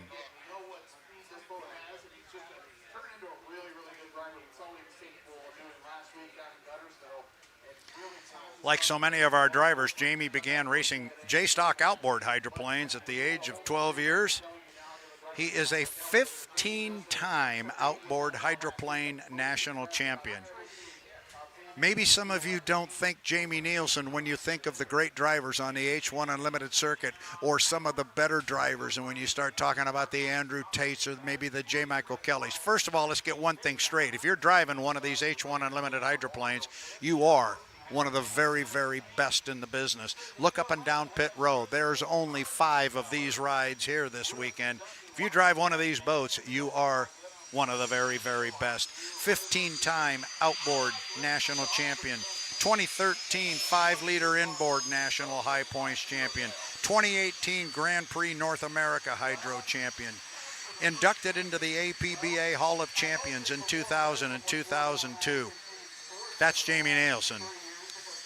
One of these days, the stars are going to align. He's going to find enough beans, and he's going to pull off one of those patented inside lane starts, and it's going to be all over, and it's going to be a big party when they claim their first victory, and the day is coming. You see him come back to the dock. I mentioned the Miss Renee is in the water. That'll be Tyler Eccles that will come out behind the wheel. I believe I just heard our officials make the comment that they are ready and they can release the GP17 with Tyler Eccles. Tyler resides in Lake Stevens, Washington. Brian Richards, again, the owner of the boat. And I think Erica down in the pit area has our Andrew Tate. Let's get Andrew on the pipes. Erica, take it away. Andrew, you've sang this boat's praises so far this season. So what do you need to do here today as a driver to find some heat wins? Well, we're in Madison and the Ohio River is pretty tough. So we'll take them as they come. I think heat wins are going to be great if the opportunity is there. But consistency and maybe a little bit of conservancy here to get to the final and maybe let it all hang out then. So we'll play it by ear. We'll take what we can get And we saw you slow down there during the test session, possibly grab some starting marks. So how are you approaching this new start procedure, especially here in Madison?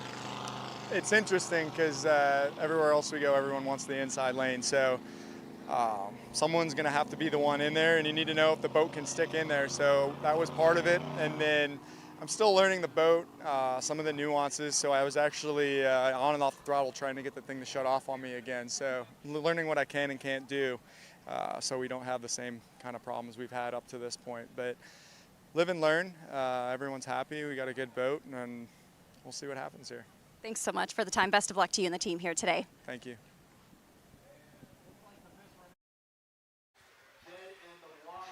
Thank you, Erica, very much for that conversation with Andrew Tate.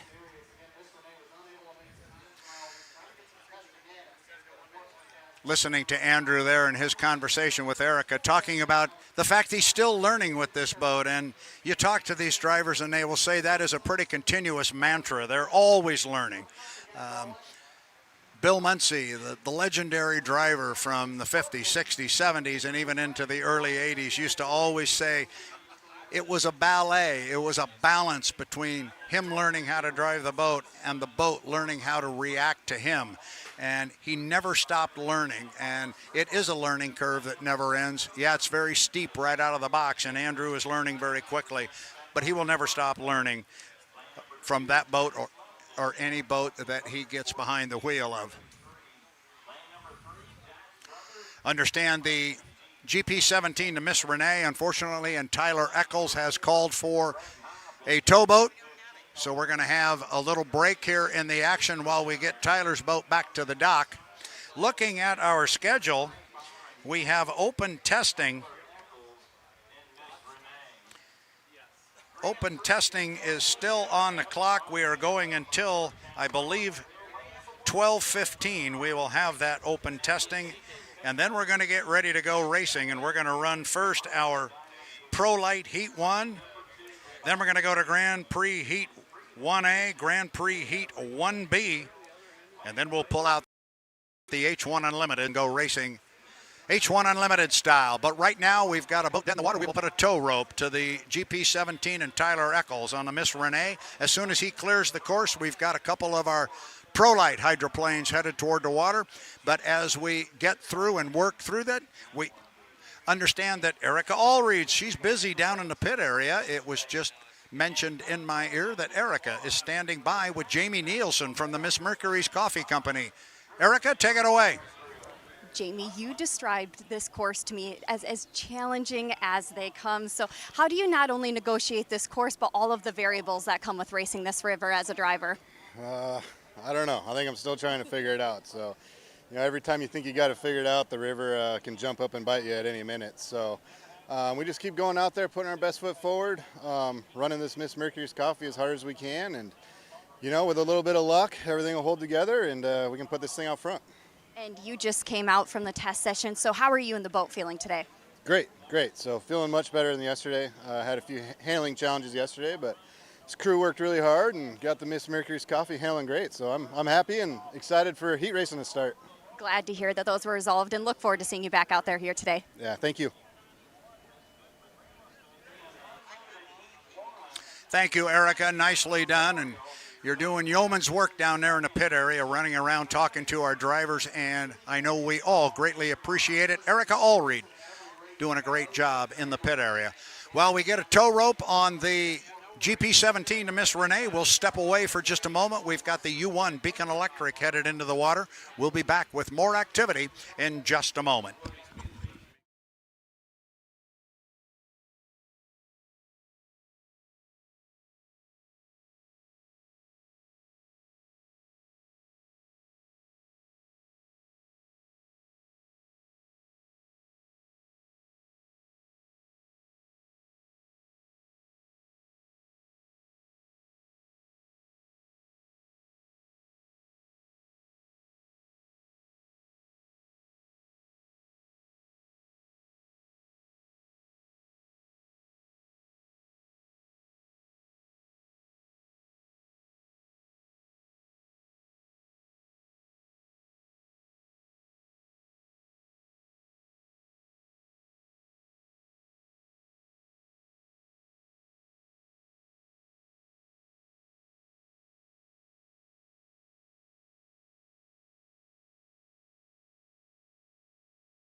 To our race fans watching on the H1 Unlimited YouTube channel, this is Brad Luce at the start-finish line for the 2024 Madison Regatta and the Indiana Governor's Cup. I want to take this opportunity to read a statement from H1 Unlimited's chairman of the board, Mike Denslow, and it concerns the updated Madison qualifying order. Following yesterday's qualifying session at the Madison Regatta Indiana Governor's Cup, it was brought to the attention of the H1 officiating group that there was a stipulation within the H1 rulebook stating that each boat attempting to qualify must complete 3 continuous laps above 130 miles per hour. Of the 5 boats entered in this weekend's event, only 2 boats completed the 3 continuous laps. Those 2 boats were the U1 and the U9 of Strong Racing. The other 3 boats, including the U91, the U40, and the U11, all fell short of the 3-lap requirement at minimum speed. This issue is being rectified with points being reassigned and the boats affected have chosen to take the commissioner's option, which will allow them to qualify for this weekend's race. We're disappointed by this development and are taking all the necessary actions to rectify the situation and ensure all boats are in their proper positions as we prepare for today's heat races. We simply missed this rule, and that is not acceptable. But all we can do at this point is correct the situation and learn from it to ensure it doesn't happen moving forward. Both our leadership team and our officiating team are new this season, and while that's not an excuse, there are learning curves, and unfortunately, this has been one of those. Although we know this will not be popular with our loyal fans, we need to follow the rule book to maintain our integrity. The H1 board will be meeting prior to our next event in Tri-Cities, Washington, to discuss potentially changing this quote-unquote forgotten rule. I would like to personally extend an apology to all our competitors and our fans. We will do better, and we will now look ahead to the upcoming heat races and tomorrow's main event at Madison, Indiana. Signed, Mike Denslow, Chairman of the Board of H1 Unlimited. That statement on the updated Madison qualifying order from Mike Denslow, Chairman of the Board of H1 Unlimited. And it is unfortunate, but that is what has occurred. I can tell you it was not without much conversation well into the evening. What it doesn't mean is any changes to our racing.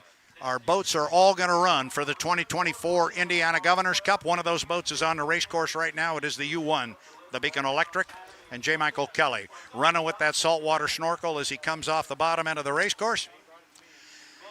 And we'll get to see him out on the water, I believe, for the first time today. Kelly is our defending National High Points champion. He is our defending APBA Gold Cup champion. So he'll take a slow walk up the backstretch here in front of the fans on the Milton, Kentucky side, and we'll go underneath the Milton, Kentucky, Madison, Indiana bridge.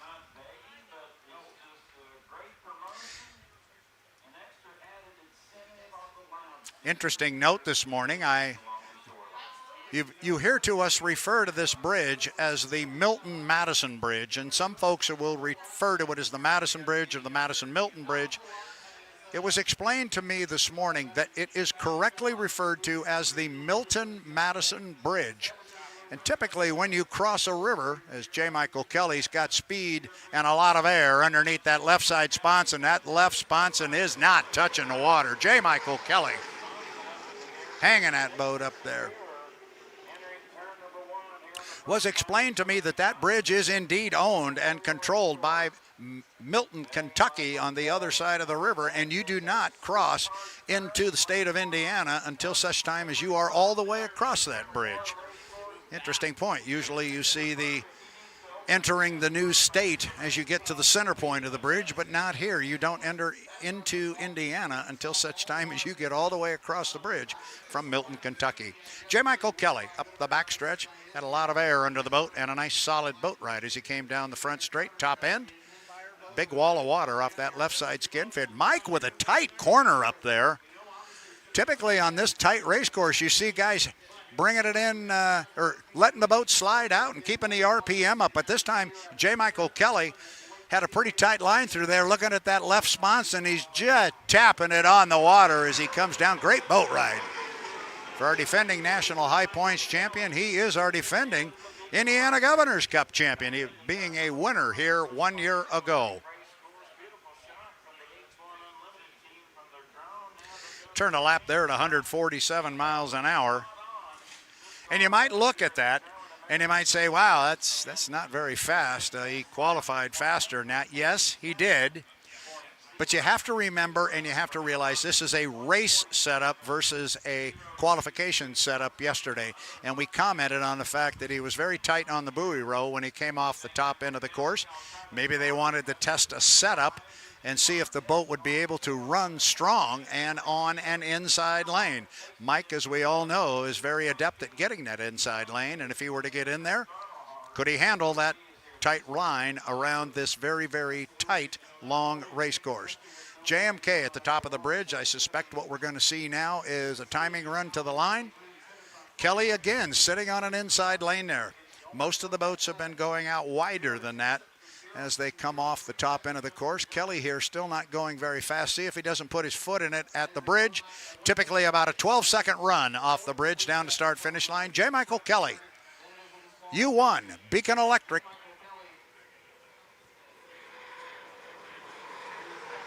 The boat owned by Darrell and Vanessa Strong.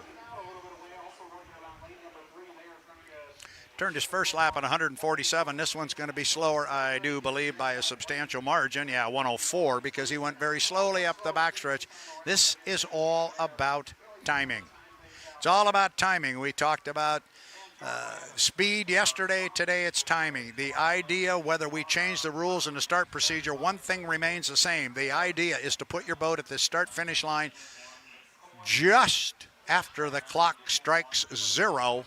And you want to have a lot of boat speed, a lot of open water, and a clean lane down to turn 1. That's the idea of boat racing. That'll be how it works for our Pro Lights, our Grand Prix class, and also our H1 Unlimited hydroplanes.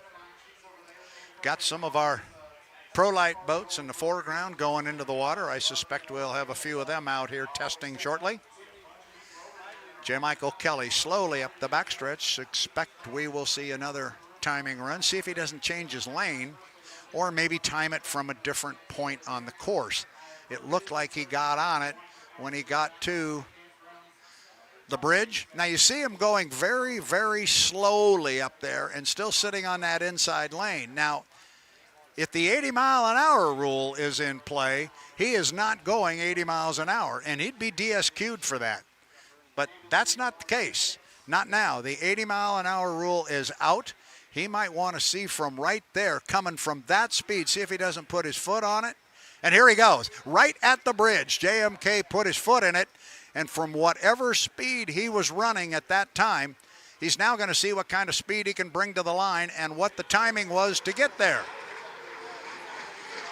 That is our new start procedure on display right there, because that was an illegal move a year ago, going that slow. He would have been disqualified and out of the race before it even started, and that's what we at H1 Unlimited did not want to do in 2024, and we wanted to eliminate from the rule book.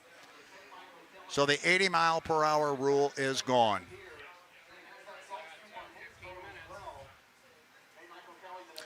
Yeah, check out the lap speed on that. As far J. Michael Kelly put his foot in it at the bridge and brought it to the start-finish line, but look at that lap 3 speed down there, 80.1 miles per hour.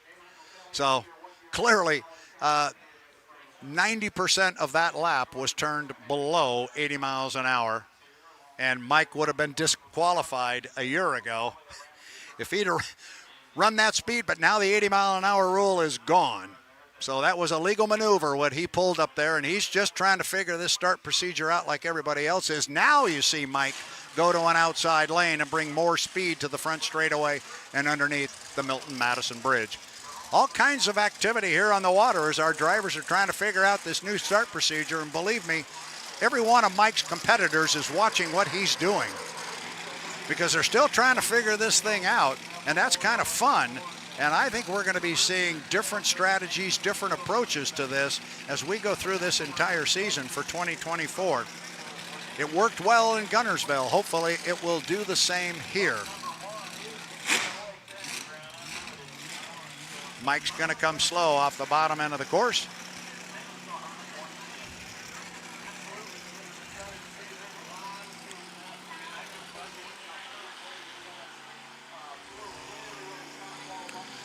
Looking up and down pit row, I'm not seeing any other movement outside of our Pro Lights. I think we've got 1, 2, 3, 4 of those boats in the water.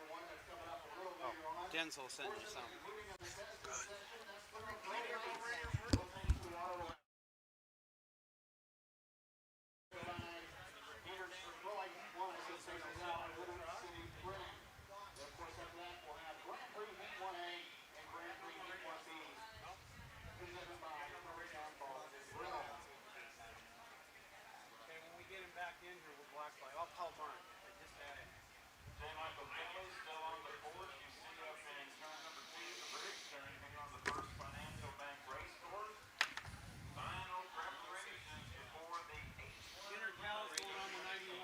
I stepped away for a moment. Where's Mike? He's just coming underneath the Milton Madison Bridge. Looks like he will bring our defending national high points champion and APBA Gold Cup champion back to the dock.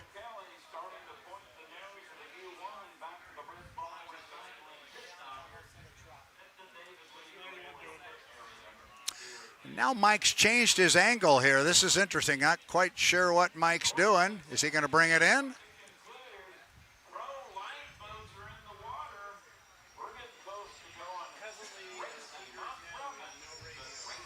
Yeah, now Mike swings it back out. He will bring the U1, the Beacon Electric, back to the dock here.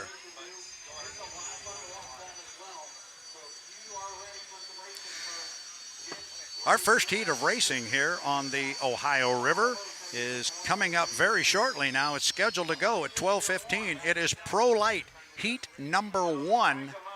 When we go racing with our Pro Lights, I'm going to turn it over to Jeff Ayler and Jordan Bear for the call.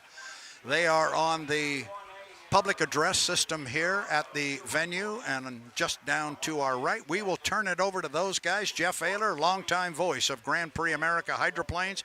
He's going to cover the 350s for us, the Pro Lights, and he is going to cover Grand Prix America. Then I will be joined by Jean Thioret. He will come up and join the mic with me when our H1 Unlimited hydroplanes take to the water. So right now on my clock, our testing session has come to a close. It is 12:05. We should be about 10 minutes away from Pro Light heat number 1. I can see 1, 2, 3, 4, 5 Pro Light boats in the water. I think we're going to have all 5 of them coming. Heat 1. Pro Lights, it's on deck. Our Pro Light heat number 1 is sponsored by River City Printing right here in Madison, Indiana. Like I say, we will turn the mic over to Jeff Ayler and Jordan Bear for the call. That's coming up in about 10 minutes, so we'll step away right now for just a moment. We'll be back when we're ready to go racing with Pro Light heat number 1, sponsored by River City Printing. We'll step away.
Welcome back to the 2024 Madison Regatta, the Indiana Governor's Cup. Brad Luce here on start-finish line, along with Erica Allreed, our intrepid pit reporter. Going to be joined later on by Jean Theoret. Our testing session is not quite over. We're going to push it up to 12:15. And out on the water, the hometown favorite, the U91, Andrew Tate, in the Goodman Real Estate from the Miss Madison Racing livery here in town. And now it's time we can start talking a little bit about boat draws and heats and so forth. We're running a round-robin format here this weekend, and what that is going to mean for our fans that are watching. We have 5 boats in the pit area. We are going to run 5 heats of competition. 4 boats will participate in each of those heats. Each one of our 5 H1 Unlimiteds will sit out one particular heat. That way, at the end of 5, everybody will have run 4 times, and then we're going to put our top 4 point getters on the front row. Our 5th boat will be a trailer starting 10 seconds behind the field.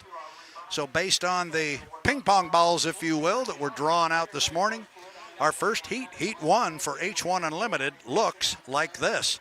The U91, the Goodman Real Estate, Andrew Tate. He's coming off the top end of the race course right now. He'll be in our first heat. Going to be joined by J. Michael Kelly. In the U1, the Beacon Electric, Dustin Eccles. In the U40, Bucket List Racing. And Corey Peabody in the U9, the Beacon Plumbing. Sitting out that heat will be the U11, the Miss Mercury's Coffee and Jamie Nielsen, as Andrew Tate blisters across the start-finish line here with a hot run down the front straightaway. So Heat 1 will be the Goodman Real Estate, the Beacon Electric, Bucket List Racing, and Beacon Plumbing, or as I like to say sometimes, Tate, Kelly, Eccles, Peabody. It'll be a good one. They all should be this weekend. Up the backstretch, Andrew Tate makes it look easy in that hydroplane. It just pushes so well through the water.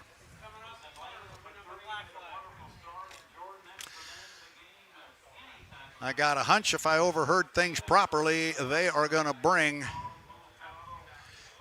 Andrew Tate in and close this course down so we can go racing pro light style. We're watching the flags to see if that's indeed what they're going to do. And the black flag comes out now. They're going to pass that information on to Andrew Tate in the 91. He'll come across start-finish line, and he will pull his foot. The course is now being closed. The black flag displayed tells Andrew Tate to bring his Thunderboat back to the pit area, and we will be ready to go racing pro light style.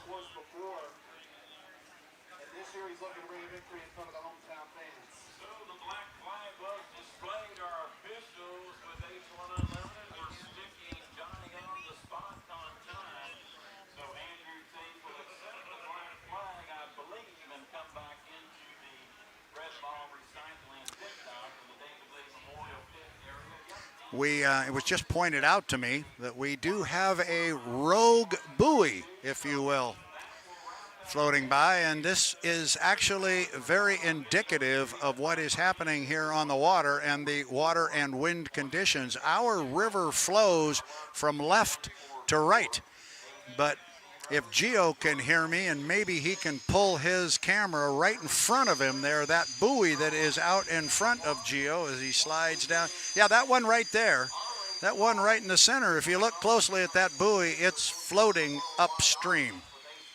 So it's actually floating upstream against the current, which gives you a pretty good measure of the wind. Gio, you're awesome.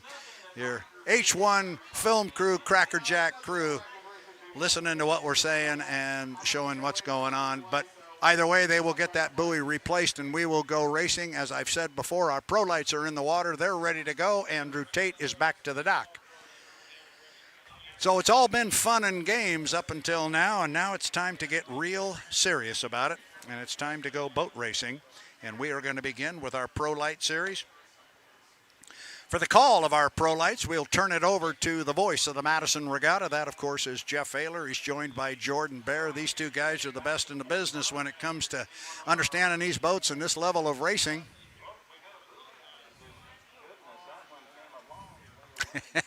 Jeff just caught the fact that buoy was going, and Jordan, you got a rogue one. It's being blown against the current.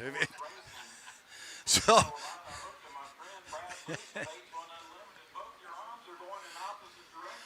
well, he says my arms are going the opposite direction because current's going one way, but the buoy's going the other. That is rare. Now, Jeff's pretty much.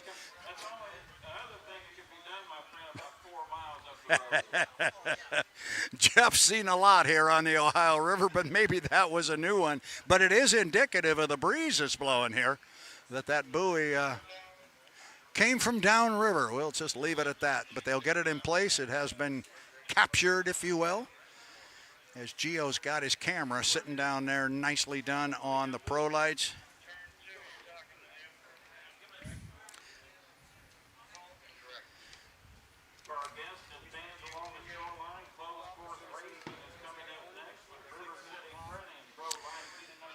So we'll get on the clock here shortly. And when we do that, we will turn it over to Jeff Ayler and Jordan Bear for the call of Pro Light Heat 1, sponsored by River City Printing here in Madison, Indiana. He will then toss it back to us, and we will prepare for Grand Prix Heat 1A, going to be sponsored by Rivertown Bar and Grill, who will also sponsor our third heat of competition today, second for our Grand Prix Heat 1B, also sponsored by Rivertown Bar and Grill. Then we're going to go racing unlimited style in Heat 1. And as I said before, our rundown for Heat 1 for H1 Unlimited, the U91, the Goodman Real Estate, Andrew Tate. U1, Beacon Electric, J. Michael Kelly. The U40, a lot of Tennessee Orange, Bucket List Racing, and Dustin Eccles. And rounding out our four-boat field will be the Beacon Plumbing U9 with Corey Peabody. We will have 4 boats in each of our heats. We'll run 5 heats. Everybody will take their turn sitting out 1 heat. And for this first one, it will be the U11, Miss Mercury's Coffee. Jamie Nielsen will sit this one out, and then he'll run 4 straight. After 5 preliminary heats, which will conclude tomorrow afternoon, we'll take the top 4 point getters. We'll put them on the front row. And tomorrow afternoon, we'll drop a flag, put a green flag down, and our 4 boats on the front row will go 5 times around this 2.5-mile Bill Cantrell racecourse and run for the 2024 Indiana Governor's Cup. Governor Holcomb, I am told, will be here, as he usually is. He's a fixture here, obviously, in the state of Indiana, but for the last 4 years, the governor has made an appearance here on the official tower. He always manages to show up for that final heat, as well he should, and then he gives away the big trophy. But that's coming up a little bit later on. First, it's Pro Light Heat number 1, sponsored by River City Printing. And everybody is getting ready. I'm going to step away and see where we are from a timing standpoint. I know our boats are ready. They are in the water. Drivers are in the boats. I think the boats are ready to go. Get the course set. And then I think we will get a green flag and get a countdown. Going to check on that right now. So stand by. We'll be right back.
Good afternoon and welcome to Madison, Indiana. It's the 2024 Madison Regatta. We're inside the 5-minute period for River City Printing Pro Light Heat number 1. We are on the public address system here at the 2024 Madison Regatta and also too with H1 Unlimited via YouTube on the World Wide Web. I'm Jeff Ayler. You're Brad Luce, and then you'll be handing those headsets over to Jordan Bear with WORX. And I'm going to do that right now. You guys have a good call and have some fun. Let's go racing. Thank you, Brad. Thank you, H1 Unlimited. Boats leaving the pit dock. This is a approximate 1 1/4 mile race course cut out here in Madison, Indiana. It is the First Financial Bank Wild Bill Cantrell Memorial Race Course. Boats leaving the pit dock were 4 minutes and 5 seconds away. Red boat on the back straightaway. Happy birthday to Rob Betke out of Ortonville, Michigan. Rob, 29 years of age, driving Hold On Loosely. Behind Rob, orange black craft, that's Carl Adams in the Maximum Racing out of Medina, Ohio. Boat following Carl is the E40. All Point Construction, owned and driven by Dylan Goodell out of Allen Park, Michigan. Behind Dylan, rookie pilot out of Pinckney, Michigan, Alex Magna in the Wolverine. Next boat in the sequence is the Modern Drummer, number 17, owned and driven by Jeff Sancure out of Marine City, Michigan. And the final boat, the Dominant White, Senseless 14, owned by Don Less, driven by Joe Less, out of Grand Island, New York. Jordan, the Pro Light boats, it's a fight for lanes. We're 3 minutes until the start. These crafts are 20 foot in length, 10 foot width, all powered by a 350 cubic inch engine with the stock package. Straightaway speeds we'll see here in Madison. The water a little bit lumpy right now. See about 100, 105 miles per hour. It is a clock start. It's a fight for lanes. Jordan Bear, good afternoon. Let's get it going. Let's get it going, Jeff Baylor. Thank you so much, and greetings to everyone watching on the H1 Unlimited YouTube channel. Should be some great racing here. 6 boats on the First Financial Bank Wild Bill Cantrell Memorial Race Course here in Madison. You see it there. We are just about 2 minutes, 15 seconds until the start of Grand Prix Heat number 1, presented by River City Printing. They come down and get ready for, Pro Light Heat number 1, presented by River City Printing. And we are just about ready to go, Jeff, as again, we are now right at 2 minutes to go. Rob Betke on the inside in the warm-up period. Dominant Red, Hold On Loosely. Flanked to his outside, but Dylan Goodell in the Dominant White. All Point Construction. Here comes Carl Adams up in the Maximum Racing. On Carl's outside in the red and black boat, that's Jeff Sancure in the Modern Drummer. To Jeff's outside is Alex Magna in the Wolverine, and trailing the field in the Dominant White, Senseless 14, is Joe Less. 6 Pro Lights in Madison, all 6 answering the call. Jordan, right now they look well behaved at the 1 minute 25 second mark on this picturesque day in Madison, Indiana, on this July 6, 2024, 1:15 until the start. 1:15 till the start. Boats look good, and all that is such a pretty sight. You see all the boats coming in. Looks like leading up the backstretch, that is Carl Adams in the 323 Maximum Racing. Rob Betke not far behind him, but also right there with them is the Wolverine, driven by Alex Magna. Of course, you have 3 boats bringing it up the trail as well. We are still 50 seconds till the start, so we'll probably see one more little kind of skirmish here before the start of the race, Jeff. But we are ready, just about ready to go racing. I look down, I see people coming down close to the water, and they are ready to watch some racing here on the Ohio River. Well, Carl Adams is super early on the clock. Carl will receive a 1 minute penalty. He'll be well over the line. We're 30 seconds away, so we'll have an erratic score up. So Carl Adams, no doubt a gun jumper. He'll be assessed a 1 minute penalty. The other 5, they're well behaved. 20 seconds until the start. Jordan Bear, bring them to the green flag. Yes, sir. 15 seconds to go. They're coming down to the home stretch here. Again, it's 1,100 feet now. They're starting to pick it up. We are at 7, 6, 5, 4, 3, 2, 1. Mark, and we may have had some people early, Jeff. We'll have to wait and see, but we'll call it on as we see it here on the racetrack as we go around turn number 1. It looks like it is Senseless 14 leading the way, and Jeff, we are ready to go here as they come down the back stretch. Off turn number 1, erratic start. Jordan will just go ahead and call it physically, but I think Dylan Goodell was a gun jumper, and Rob Becky was close. Goodell, your leader, Betke in second. And coming up in that third spot, which I think is your actual first place boat, is Joe Les in Senseless 14. Les is flying, and I believe it won't matter. Les will pass Goodell in turn 2. Les going to pass him. Goodell again on the outside. Les right on the inside lane there as he comes around. And again, the 323 comes across the line. He was well over. Looks like we'll have a bit of a drag race between Les and Goodell as they come down the front stretch to complete lap number 1. Green flag is out. Oh, what a race we got. Dylan Goodell on the outside. Goodell comes out on the outside to pass him. It is just a little ahead right there, but Joe Les not far behind him. He's got the inside lane. Rob Betke there as well, Jeff, as they go up the backstretch as they complete lap number 1. Boy, Les doing good, but Goodell, a gun jumper, showed some mustard. Come up there on the outside of Joe Les. He's not giving up. Joe Les, now your physical leader in the Senseless 14. A nice 3-boat duel here in River City Printing Pro Light Heat number 1. Lap and a half in, 3.5 to go. And now Betke is your physical leader, and Les appears to be developing a problem. Becky was close at the line. And we do have the gun jumpers, a 1-minute penalty on the 40. Dylan Goodell, a 1-minute penalty on the birthday boy, Rob Becky. So 1-minute penalties on the 40 and the 55.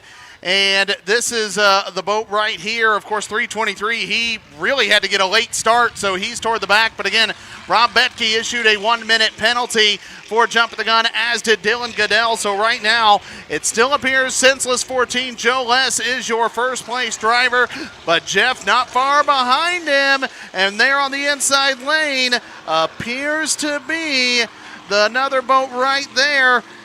And my goodness gracious, it's going to be a close one as Les tries to hold him off here on this final turn. We're past the halfway mark of River City Printing Pro Light Heat number 1. Jordan with the penalties, your leader. Joe Les in the dominant white boat about halfway up the back straightaway in the Senseless 14 with the penalties. That will put Jeff Sancure in second in the black and red Modern Drummer. The rookie out of Pinckney, Michigan, Alex Magna right now running in third in the Wolverine. And then past that, it would be Betke, Goodell, and Adams. Les up in turn number 2, Senseless 14, and it's tight right there. It is, oh man, 3 boats close. We have a white flag displayed, 1 lap to go. Again, Joe Les, your official leader after the gun jumps of Dylan Goodell and also of Rob Betke. So another lap down, 1 more to go. Again, Joe Les still your leader thanks to the gun jump in the Senseless 14. Jeff Sancure and Alex Magna coming up behind him as well, as we are all seeing the white flag. Again, the 1-minute penalty to Goodell and Betke. A real big change there, because that's some dynamite racing there, but they were just a little early as they look for the checker flag. Joe Les just trying to keep his boat on par, trying to make sure he can just finish the race, and he'll pick up the Heat 1 win if he can bring it around here as Alex Magna comes around to complete his second to final lap, Jeff. Everybody working their final lap. River City Printing Pro Light Heat number 1. Joe Les fought through, but those 2 boats were gun jumpers, Rob Betke and Dylan Goodell. Smooth sailing for Joe Les. Final turn, final lap of Heat 1 and Pro Light. Absolutely, and they come down, they'll get the checkered flag. Again, Rob Betke will cross first, but he is a gun jumper, unfortunately for him. And then right behind him, that is Joe Les in the 500 Senseless 14. He is our first place winner because of the gun jumper. Behind him, that's a white flag for the 323 Carl Adams, as he was well behind that. Here comes the checkered flag now for Sancure as well, and also for Dylan Goodell as they finish out the racing here. And then, of course, right behind him, we have got Alex Magna in the Wolverine. So a lot going on here. Again, we had 2 gun jumpers, kind of a sporadic start. The 323 Carl Adams, he did not time his start well. He crossed that line about 30 seconds prior, so he was well behind the field there to start. But we see Magna come across to complete and get the checkered flag. I believe officially a third-place finish for him, and overall solid racing. Also, too, Jordan, in APBA inboard racing, any penalties is a 1-minute penalty, regardless of a possible disqualification, lane infraction, rough driving, so on and so forth. But I learned this from my old buddy Scott Davidson years ago at 96.7 FM WRX. Write them down in pencil, but Scott, I'm writing them down in ink. I'm going to go ahead and make the call. Absolutely. River City Printing, Pro Light Heat number 1, your winner, Joe Less. Second place, Jeff Sancure. Third to Alex Magna. Fourth to Rob Becky. Fifth to Dylan Godell. And sixth will go to Carl Adams. Race number 1 in the book this afternoon here at the 2024 Madison Regatta. It's honestly unfortunate about the gun jumping because there was some really, really good racing there, Jeff, in that first heat. Some good speed there. Boats were awfully close, really, especially that front of the pack. You saw them all the way close together. You really saw that good fight in the first couple of laps, and that's just a little bit of a warm-up of what we have the rest of the day. And Joe Less is an experienced pilot. He's been out for a few years, and they've done some work to that boat over the winter in western New York State. And I wasn't surprised with that boat with that big 500 on those sponsons. He come through and got the win. But Dylan Godell is one to watch the rest of the weekend in that all-point construction. That's the craft that blew over in San Diego in 2022 with Mike Horvath in the cockpit, and it's been a little bit of a struggle since the rebuild. They've had problems in the engine compartment, but so far here this weekend at Madison, the all-point construction out of Allen Park, Michigan looks pretty good. Tough break for Rob Becky, just turned 29 years of age today. Mark Weber is his spotter. They'll re-coordinate in between heats, and Becky in that dominant red boat is no doubt a podium boat this weekend. I think so. I mean, you really saw the speed. And, last year I know he had some engine issues and struggled to get through it a little bit. But I know he really has been working hard in the offseason to try to get that boat better. And it looked awfully solid there. Again, obviously you said Mark Weber, his spotter. If he can kind of fix that, I think you'll see him at the front of the pack come the final heat, the Saturday final later today, and also the final heat tomorrow. I completely agree. Rob Becky is a boat to watch this weekend. Well, Pro Light Heat number 1 in the books. Our Grand Prix boats are being lowered into the water for GPA Heat 1A. And Jordan, while the noise has subsided here along the shoreline, gives us a chance to kind of go over what happens here in Grand Prix. They had time trials this morning. Your top qualifier was Brandon Kennedy in the River City Printing presents Sunrise Party Cove at a speed of 123.977 miles per hour. I told you I'm not right often, but I wrote them down in ink. That's how that finish was in Pro Light. GPA. This is the second consecutive weekend of the HRL GPA Challenge. It will conclude next weekend at the Inboard Hydroplane Racing Super Bowl up in Valleyfield, Quebec, Canada.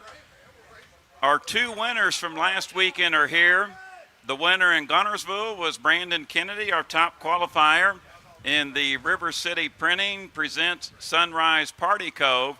The Brockville, Ontario, Canada winner is here. The boat is here. The driver is not here. Ken Brody drove it to victory last week north of the border.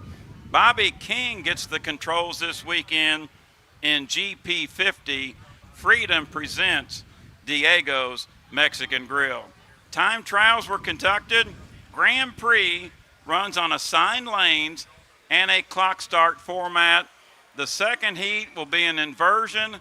The third set of heats tomorrow, lanes will be decided by total points, and the total points after all elimination heats will determine the starting lanes in tomorrow's Hoosier Nationals Grand Prix Championship. Man, oh man, I'm excited for that. And let me tell you what, we are going to see some great racing. We got some really, really good speed here on the Grand Prix on the Ohio River right now. We see the Miss Renee, the GP17, driven by Tyler Eccles, being lowered into the Ohio River. Man, oh man, we see Greg Hopp's boat in there. We see 35 in there as well. The 577 Lucas Oil, driven by Kim Lepton's there. The 33 Jack Lepton Motorsports is in as well.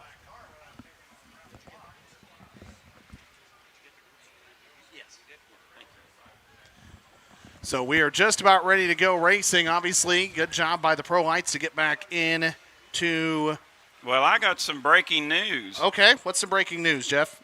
And I did not know this till just now. We well completed that Pro Light Heat number 1 presented by River City Printing.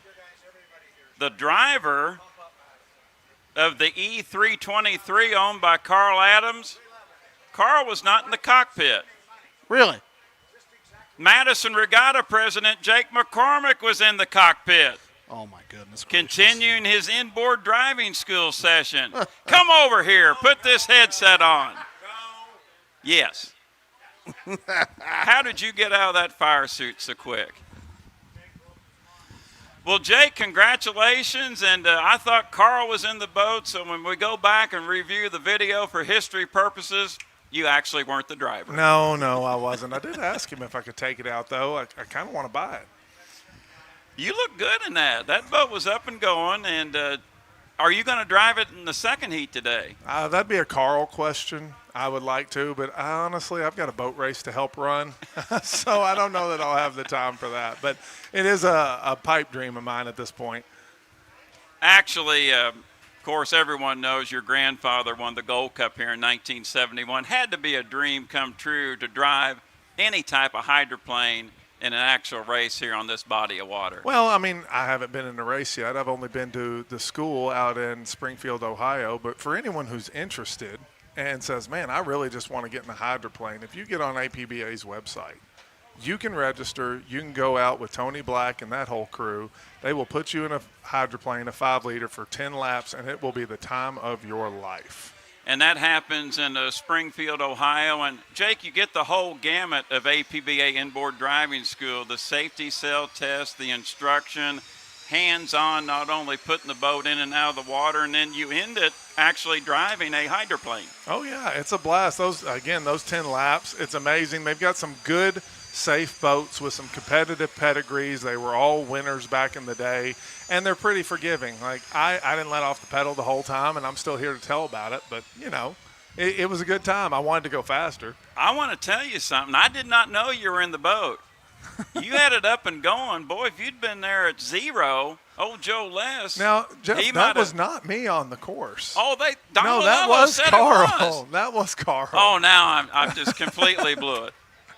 Don Malello said that you were out there. No, I wish I was. Are you going to drive it this weekend? I'll go talk to Carl again. I'd love to. It's really up to Carl.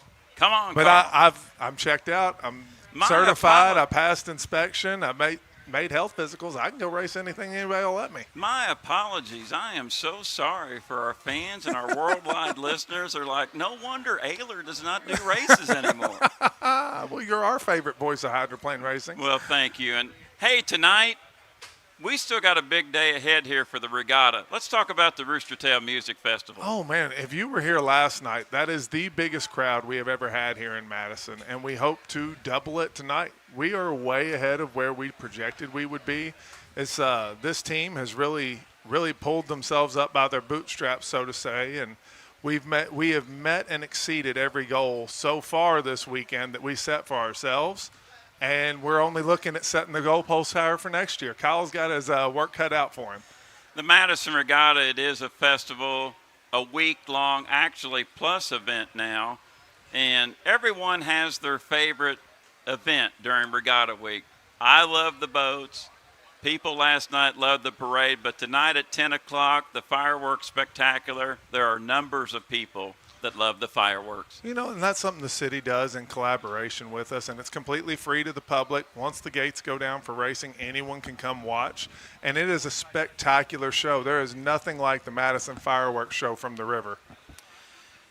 Well, Jake McCormick, we see on our clock countdown, courtesy of H1 Unlimited through YouTube, we're 5 minutes and 30 seconds away from Rivertown Bar and Grill, Grand Prix Heat 1A.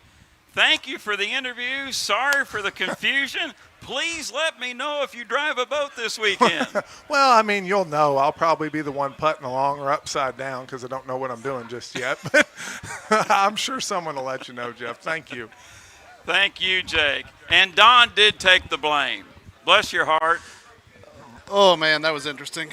Jordan Bear, we're 5 minutes away from Grand Prix Racing, Rivertown Bar and Grill, GP Heat 1A. Drivers, crank them up. Oh, I was waiting for it. Jordan Bear, ID the boats for our fans along the shoreline and watching online with us worldwide at H1 Unlimited through YouTube. Yes, sir, Jeff Baylor. We have the 35 River City Printing. Brandon Kennedy driving that. We have the 33 Jack Lupton Motorsports, driven by Jack Lupton. We have the 577 Lucas Oil, driven by his brother, Ken Lupton. Then, of course, we have the GP15 Old Trapper Beef Jerky, helped out this week by Super Shine Auto Detailing and Window Tinting, driven by Greg Hopp. Then we have the GP17, driven by Tyler Eccles. Sorry to interrupt you, Jordan. Attention, the pits. We need a crane operator to the GP79 ASAP. Crane operator to the GP79 ASAP. Thank you, crane operator. And it looks like the GP17 Miss Renee has gone dead in the water off of turn 1, Jeff. Again, he struggled in testing earlier, and now we see Greg Hopp go out. So again, the Miss Renee has gone dead just off of turn number 1. Not really sure what's going on there, but the other 4 boats are all out there. A lot of speed out on the race course this weekend. I'm excited to see it, and we are just about ready to go. It is GP Heat 1A presented by Rivertown Bar and Grill. It's assigned lanes, a clock start format. If you jump the gun in Grand Prix racing, it's a 1-minute penalty on your lapse time after the heat. We're 3 minutes and 10 seconds until the start. 24-foot length boats, 12-foot width, 3,000-pound of racing vessel. All boats powered by the 468 cubic inch supercharged automobile engine. Pushes out 1,400 horsepower. Straightaway speeds here in Madison, I think we'll get to the 150 mark at the end of each shoot. Jordan, I'm ready. It's River City Printing Grand Prix 1A. It's part of the HRL GPA Challenge. Absolutely, and I'm excited to see what they do in Valleyfield next week up in Canada as we see Brandon Kennedy come by in the GP35, the River City Printing here. One to look out for. He was the top qualifier here for that.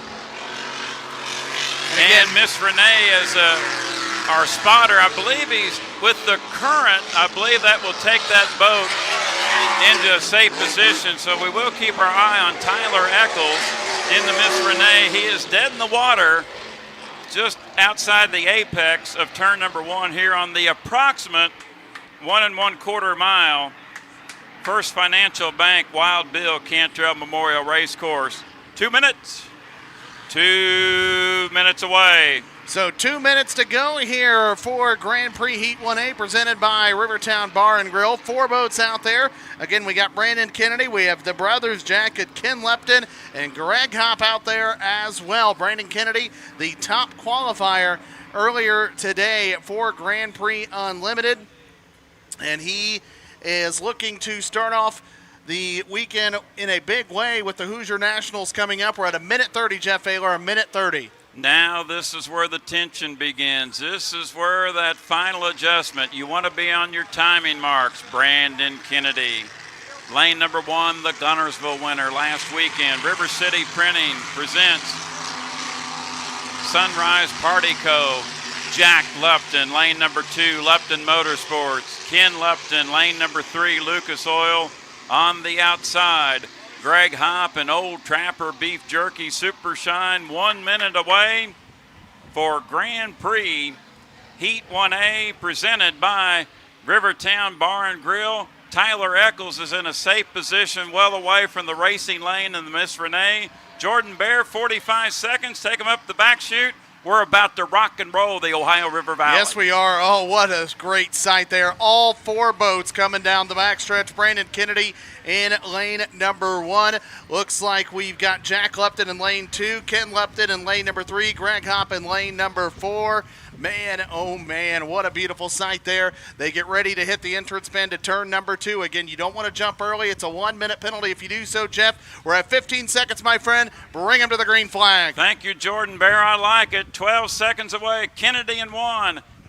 Jack Lupton 2. Ken Lupton 3. Greg Hopp, lane 4. 5, 4, 3, 2, 1. Mark. Triple boogity. We're racing in Grand Prix.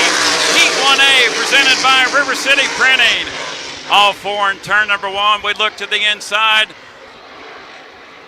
That is Brandon Kennedy, River City Printing. He's got company on the outside. It's Ken Lupton. Ken Lupton trying to catch him. He's about a boat length and a half. Make it 2 boat lengths lead. Brandon Kennedy, though, on the inside. Brandon Kennedy getting ready to hit turn number 2. He's extended a lead to about a rooster tail, and he's got the short trap around Jeff, and he is trying to hold off a really, really strong boat from Ken Lupton. Brandon Kennedy, dynamite run on the buoy row, looking super sharp. 1 completed, went by quickly. 3 to go, flies it across the start-finish line buoy. Ken Lupton second in Lucas Oil. Jack Lupton in third in Lupton Motorsports. Greg Hopp trails it in Old Trapper Beef Jerky Super Shine. The top 3 in turn number 1. Brandon Kennedy, lap and a half in. 2.5 to go, and the 35 is humming. The 35 is humming. We saw how good it was earlier being the top qualifier. Let me tell you what, Ken Lupton not going away, though, but he's got to make out a lot of ground, and that is tough when Brandon Kennedy's got the short track around. A rooster tail lead, Jeff, and they are just about to complete their second lap. 2 to go, my friend. Coming down to the halfway mark of River City Printing Grand Prix Heat 1A, it's been all Brandon Kennedy out of Newark, Delaware, driving for owners Ron and Sandy Thompson out of Bel Air, Maryland. Ken Lupton remains in second, keeping Kennedy honest up in the front.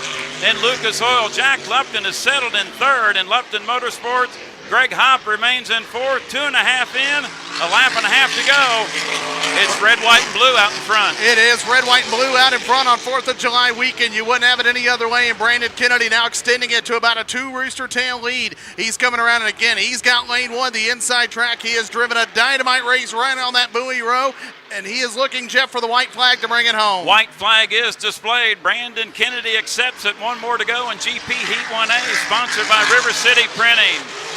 Second place, Ken Lupton in the Lucas Oil out of Waverly, New Zealand. Jack Lupton in third in the Lupton Motorsports. Greg Hopp remains in fourth in Old Trapper Beef Jerky. Half a lap to go. Boy, these GPs get around this mile and a quarter course quickly. Yes, they do. And, man, what a run by Brandon Kennedy. It looks like Ken Lupton has pulled off a little bit. He's going to take his second place points here because those are all important as you get ready for tomorrow. But, my goodness gracious, Brandon Kennedy, what a run, Jeff. He looks up to the judges' stand, and he's going to be looking for the checkered flag. Final turn, final lap, the showman, Dynamite Pilot out of Delaware. Checkered flag waving. Your winner of River City Printing Grand Prix Heat 1A is Brandon Kennedy. And River City Printing presents Sunrise Party Cove. Ken Lupton will cross in the second spot in Lucas Oil. His brother, Jack Lupton, out of Waverly, New Zealand, will get the third position in Lupton Motorsports. And Greg Hopp will cross in fourth in the Old Trapper Beef Jerky Super Shine. Tyler Eccles got an unfortunate, did not finish. So Jordan Bear, an international flavor in River City Printing Grand Prix Heat 1A, gold medal to the United States, silver medal to New Zealand, silver medal to New Zealand. Silver and bronze to New Zealand, I'm telling you what. And the Paris Olympics is weeks away. Yep, starts the Thursday, the 26th, I believe, of July. I'm excited for it. Let me tell you what, a dynamite run by Brandon Kennedy here. Let me tell you what, that young man, he dominated in Guntersville last week, and he is off to a great, great start here in Heat number 1. A great finish by Brandon Kennedy to bring home the first place points. A nice run as well by Ken Lupton. But, man, when Kennedy had that inside lane, a lot of speed in that GP 35. Awfully tough to catch him, Jeff. And that's the advantage with the time trials. That's why you want to put a good speed down in time trials. And lane number 1 anytime in boat racing, if you have the dominant boat and a wonderful start, that's key to victory. And that was textbook driving right there by Brandon Kennedy. Thank you, Tana. Tana Morissette. God, she's been a big help this weekend with us for H1 Unlimited. She's wrote so many notes. I think that easel pad is on fire. We might have to go to River City Printing and put some more vinyl on it. Absolutely, man. She's been a great help, as everyone here at H1 Unlimited has been. And a very, very nice showing. Nice job by all the boats to get finished. Of course, again, hopefully the Miss Renee, we still really hope they get their situation figured out because we'd really like to see them hit the water before this weekend is up. But again, some unfortunate there. A second time it's tried to go out and has just not made it. So whatever's going on with them, hopefully they can get that fixed before the weekend's out. All right, 2 heats in the books on this Saturday afternoon at the 2024 Madison Regatta. Our Pro Light Heat 1 winner earlier was Joe Less, and Brandon Kennedy wins Rivertown Bar and Grill GP1A. And the River City Printing presents Sunrise Party Cove. And for our worldwide listeners and fans here locally, that is Sunrise, the housing area up on Madison's hilltop, right nestled next to Sunrise Golf Course. And Kyle Bipes, part of the Sunrise Party Cove. I don't know if his house is next to hole number 15. That is yes, hole number 15. So, Kyle, if some balls have went your way over the years to the left, if I had a bad hook, I'm sorry. Oh, well, I don't golf myself, Jeff. I just can't do it. I don't have the patience to golf one day, but I know a lot of people love going over there Sunrise. Let me tell you what, for Madison, Indiana, have as nice a course as we do up there. We do appreciate it, and I'm sure the people that live near there I'm sure they're used to seeing golf balls come into their yards every once in a while, so probably not the only one, but thank you to everyone for sponsoring these boats. And again, what a first race, and we got another one coming up here very, very shortly.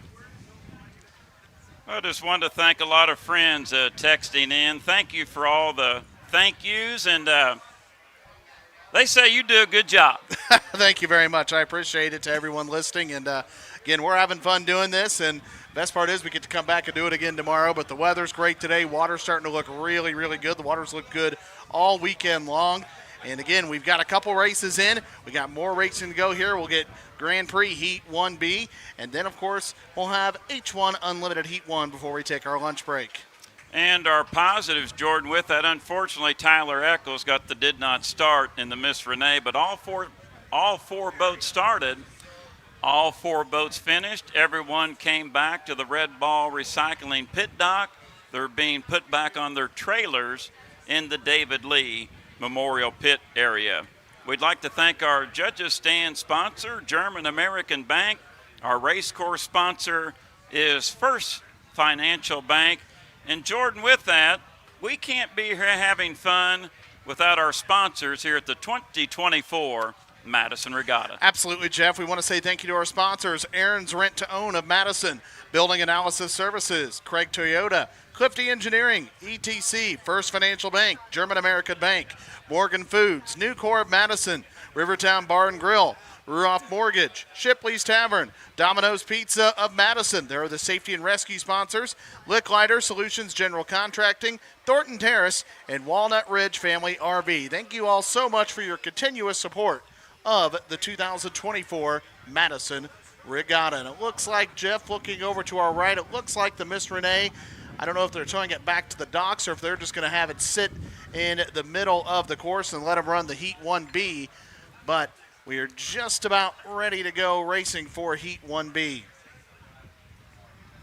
Again, the Heat 4, we have the GP79, that damn bad influence, helped out by Reliable Diamond Tool, Jeff Bernard, Bobby King, and the GP50 Freedom presents Diego's Mexican Grill. GP71, Kent Henderson. And then the GP10, the Charger, Kevin Ekert. That's your lineup here for Grand Prix America Heat 1B.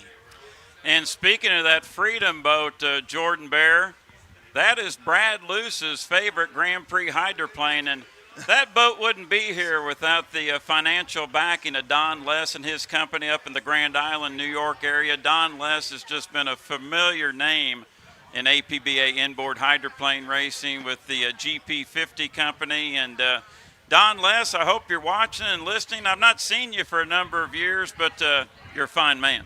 Absolutely he is, and you know, we appreciate them and everyone for continuing to support hydroplane racing throughout the years. And again, this is fun. I know a lot of fans here, when they started bringing Grand Prix here several years ago, they really weren't used to APBA inboard racing, but I know a lot of fans, this is some of the highlights for them because they get to watch some of the Grand Prix and they're used to seeing it now, and they love watching it because it brings back the noise of the old vintage boats. I'm excited to see it, and we got more racing to come here today. You keep getting great accolades, and I got one text from someone up in Michigan. I think they'll know who it is. They said I sound like I'm drinking Liberty in a can with that extra additive in it. Hey, that's a concoction that I'm close to Social Security. I stay away from that. Man, oh man, even at 33, I don't know if I could handle that. That'd be that may sit me down for a minute if I had one of those contraptions, especially down here. I sure as heck wouldn't make it home. So, well, tell the online listeners I'm in the right stool for one later. Oh, yes, you're in the great bar stool for one later, and maybe when we have a cold one after all this is said and done, or a few, and I'll probably go home and get in my pool, I'm sure, and Jeff, have myself a couple cold ones while I'm sitting in my pool. That's what my family and I did when we got home yesterday. I brought this down a few times, and boy, it really helps the lower back with 3 days of activity here on the Ohio River. Hey, we're in a clock countdown. Yes, we are. Coming up for Rivertown Bar and Grill Grand Prix Heat 1B. We are 5 minutes and 35 seconds until the start. Jordan, I'll bring them down to the 5-minute period. Great day here weather-wise in the Ohio River Valley. Low humidity, temperatures in the 80s today. So a phenomenal day weather-wise on the first Saturday of 2024 here in Madison. 15 seconds until the 5-minute period. All boats are in the water. 4 boats set to answer the call in Rivertown Bar and Grill Grand Prix Heat 1B. The 5-minute period is now. It's come and gone. Drivers are in their boats. Drivers, crank them up.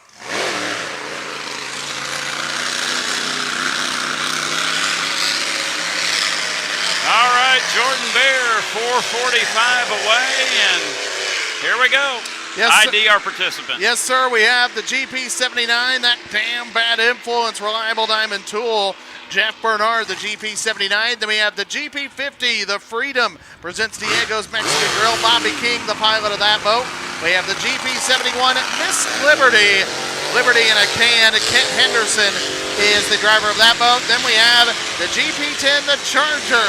Kevin Ekert is the pilot for that. 4 boats here, 4 laps around the Wild Bill Cantrell Memorial Race Course, presented by First Financial Bank.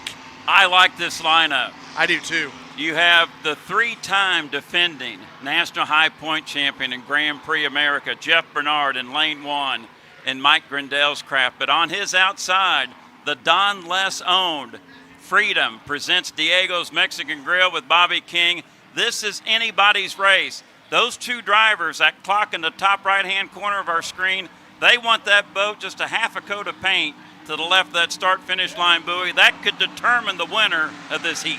It really could, and you look at him, you see him coming down right here, the GP79 just on the inside of the 50. 3.5 minutes to go here. Jeff Bernard has had great success in inboard racing throughout North America in the GPA and also in the HRL series. Excited to see what he does in Valley Field. Again, he had some issues last week, but glad to see he's got those fixed. He looked awfully strong this morning in time trials. And right now, again, to his right, we have the 50, the Freedom presents Diego's Mexican Grill, Bobby King, who was successful in pro lights in years past. Let's see what happens in the Grand Prix, Jeff. Even though it's assigned lanes, they're stalking each other in the warm-up period. It's like yesteryear, a Kropfeld, Hanauer type of duel, a David Vilwalk type of duel. Even though it's assigned lanes, they're both keying each other out right now. 2:45 until the start. Will both drivers be on top of their game? Will they be at the line at 0? Will they jump? Could the other 2 drivers on the outside capitalize by 2 mistakes or 1 mistake? Absolutely, and that's going to be the big thing because, again, we saw what happened earlier in the pro light. We had some good racing, but, again, we had 2 gun jumpers and it immediately took everything out of the racing. And right now you've got Jeff Bernard. Looks like he's slowing up a little bit here. Going to maybe try to time things out. But again, right next to him is that GP50. Freedom presents Diego's Mexican Grill, Bobby King. Did you like the triple boogity begin 1A? I did. I actually loved that. Honestly, I love triple boogity because, you know, we have the boogity. I like triple boogity. It's something different. How about we do it again? I'm all for it. I'm all for it for every race, Jeff. Well, 10-4. 10-4, absolutely. Under 2 minutes to go now until the start of Heat 1B. 1:50 until the start. All 4 boats up and running, getting the temperature built up and the oil pressure in these 468 cubic inch engines. And Kent Henderson took Miss Liberty in a can for a wild boat ride past start-finish line buoy, and the colorful owner, Huey Newport, he better put a cold Liberty in a can on his forehead. Whew. That's just the warm-up period. It'd calm me down, too. It really would, drinking one of those.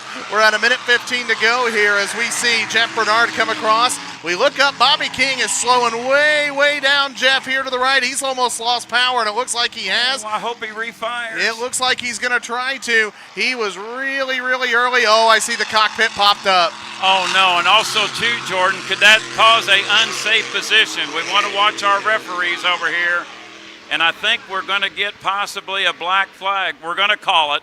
Black flag. We're going to call it. So, unfortunately, Bobby King and the Don Less-owned Freedom presents Diego's Mexican Grill dead in the water.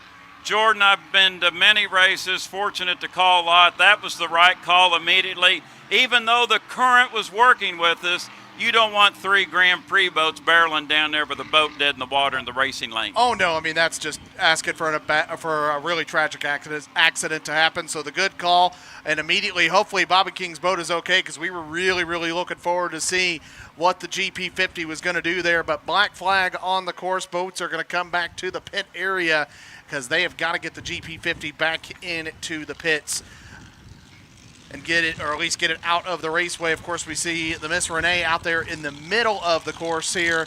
But again, Bobby King, unfortunate. Again, not exactly sure what happened here, but suddenly you saw him go dead, and then that was it. And then you saw the cockpit pop up, and that's when you knew something was up. I believe we'll keep the show going. I believe up next we'll go with H1 Unlimited in the McCoy Campground. H1 Unlimited heat number 1, and then we'll come back to the Rivertown Bar and Grill Grand Prix Heat 1B. Jordan, with that, if you don't mind, I'd like to talk to the voice of H1 Unlimited, Brad Luce, before we turn it back over to Brad and Jean Theoret with the call on the live stream with H1 Unlimited. And Brad, also, too, we can kind of revisit not only to our fans on the World Wide Web, but also, too, to our guests and race fans here along the shoreline. Lots of changes this year with H1 Unlimited and the starting procedure, and you're the man to guide us through it. Okay. I turned my back for a minute, and you canceled the heat, and I got my GP50 down there. So what'd you do, Jeff? I'm still going to Diego's tonight. I want some queso. Yeah, let's talk a little bit about this H1 starting procedure as our boats are now being placed in the water for our first heat of competition. I see the U9 Beacon Plumbing, Corey Peabody's ride is in. There goes Andrew Tate's and the hometown favorite U91, Miss Madison Goodman Real Estate. But let's talk about this. First and foremost, 80-mile-an-hour rule is off the table. It is gone. It is no longer part of tech inspection. It is no longer involved in the start procedure. Doesn't make any difference. You can go out here and shut your boat off if you want. So that's off the table. The idea was, let's try and eliminate those issues that are causing boats to be disqualified before the race even starts. We saw some of it out here in testing, and you and I were talking about it. J. Michael Kelly actually turned a lap at almost right on the button, 80 miles per hour. But the fun part was, he put his foot in it at the Milton-Madison Bridge and came down here about $140, $150. Yeah. He turned 95% of that lap, probably in the range of 65 to 75 miles an hour. That would have been a disqualification before. Correct. But not anymore. The other thing the fans are going to notice is the boats have to be behind the start-finish line right in front of you and I, Jeff. The boats have to be behind the start-finish line at the 90-second mark. 90-second mark. This is the idea here, is to group the boats closer together so we can bring the boats around and have a good 4-boat start, in this case coming down the front chute. That's what we're looking for. You cannot cross that line prior to 90 seconds before the start. A lot of question, what happens if you do? And if you do, this gentleman standing to my left, or he's going to be standing there shortly, our chief referee is going to radio a boat that jumps that score-up buoy. It's going to be radioed to drop back and move to the outside. Again, the idea being, we don't want to disqualify somebody or make somebody take a 1-minute penalty right out of the box. So we're simply going to say, you're going to run with everybody and be on equal footing, but you're going to do it from an outside lane. And Brad, some of the reasons for the start sequence change is for our guests, the race fan, not only here but watching online with H1 Unlimited through YouTube, is trying not to eliminate boats prior to the start. That's the whole thing. That's the whole thing. We still have to go through tech inspection, but go ahead, you got something. And our score-up buoy is the entrance pin of turn number 2 up past the Milton Madison, or where you get your lane assigned. Yeah, to be specific, the score-up buoy is right here at start-finish line. We're calling that one a commitment. That's when you commit to your lane. That's the commitment buoy at the entrance to 2.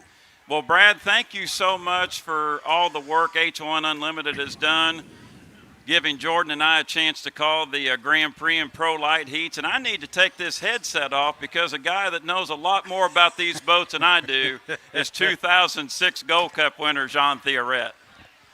Yes, and he's been slumming around the pit area. He's been drinking cold drinks, probably had a bunch to eat, but time to go to work. It's time to go to work. Welcome, Jean Theoret. Welcome back to the Good to be microphone. Are we going to have some fun? I hope so. Yeah, unfortunately, we didn't get to run that last heat of Grand Prix. I was kind of excited about that. Yeah. Everybody likes the noise, but now we're going with the big dogs here. Why did they stop the Grand Prix? Bobby King was down here in the 50. Okay, he went that way. You see where he is, and he was. Yeah. The current has kind of taken him off the course, Exactly. but he was sitting there about the entrance pin to the turn, and that wasn't going to be a good cinch. No.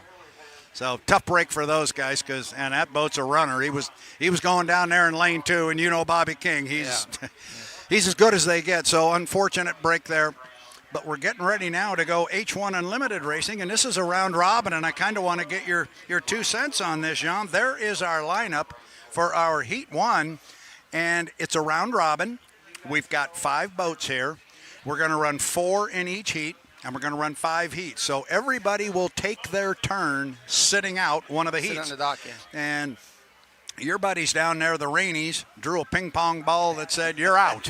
You're out of this first one. So they'll run the next 4, and I'm being told I need to go to Erica. Erica, take it away.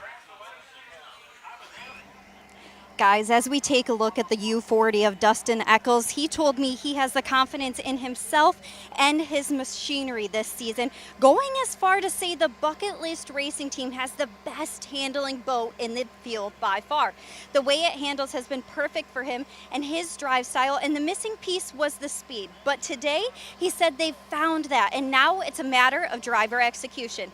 He said it's a long weekend, so his focal point is staying out of trouble and being smart, and hopes to find some redemption here on the Ohio River as we remember his blowover here just 1 year ago, and is in search for he and the team's first overall race win.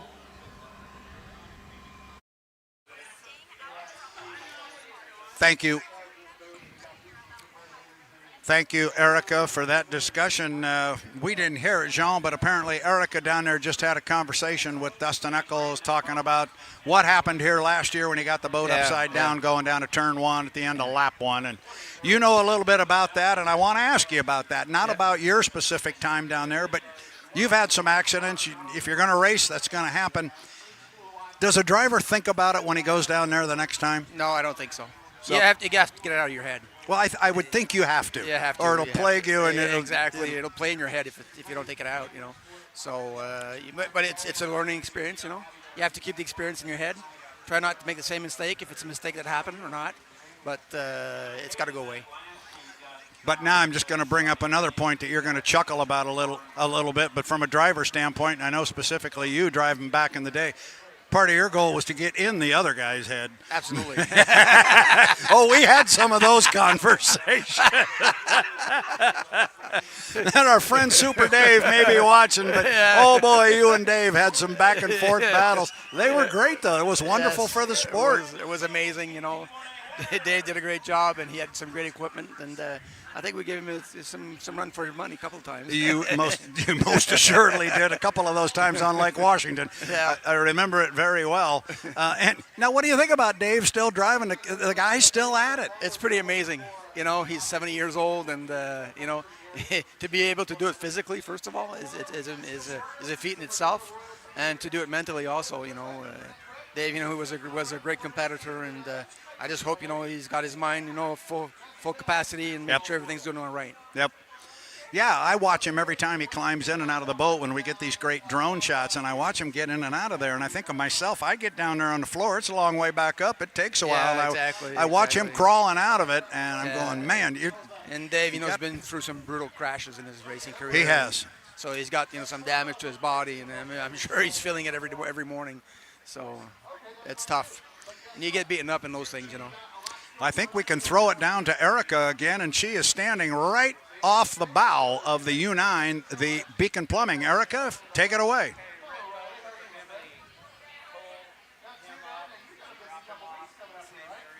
We're not quite ready for Erica yet.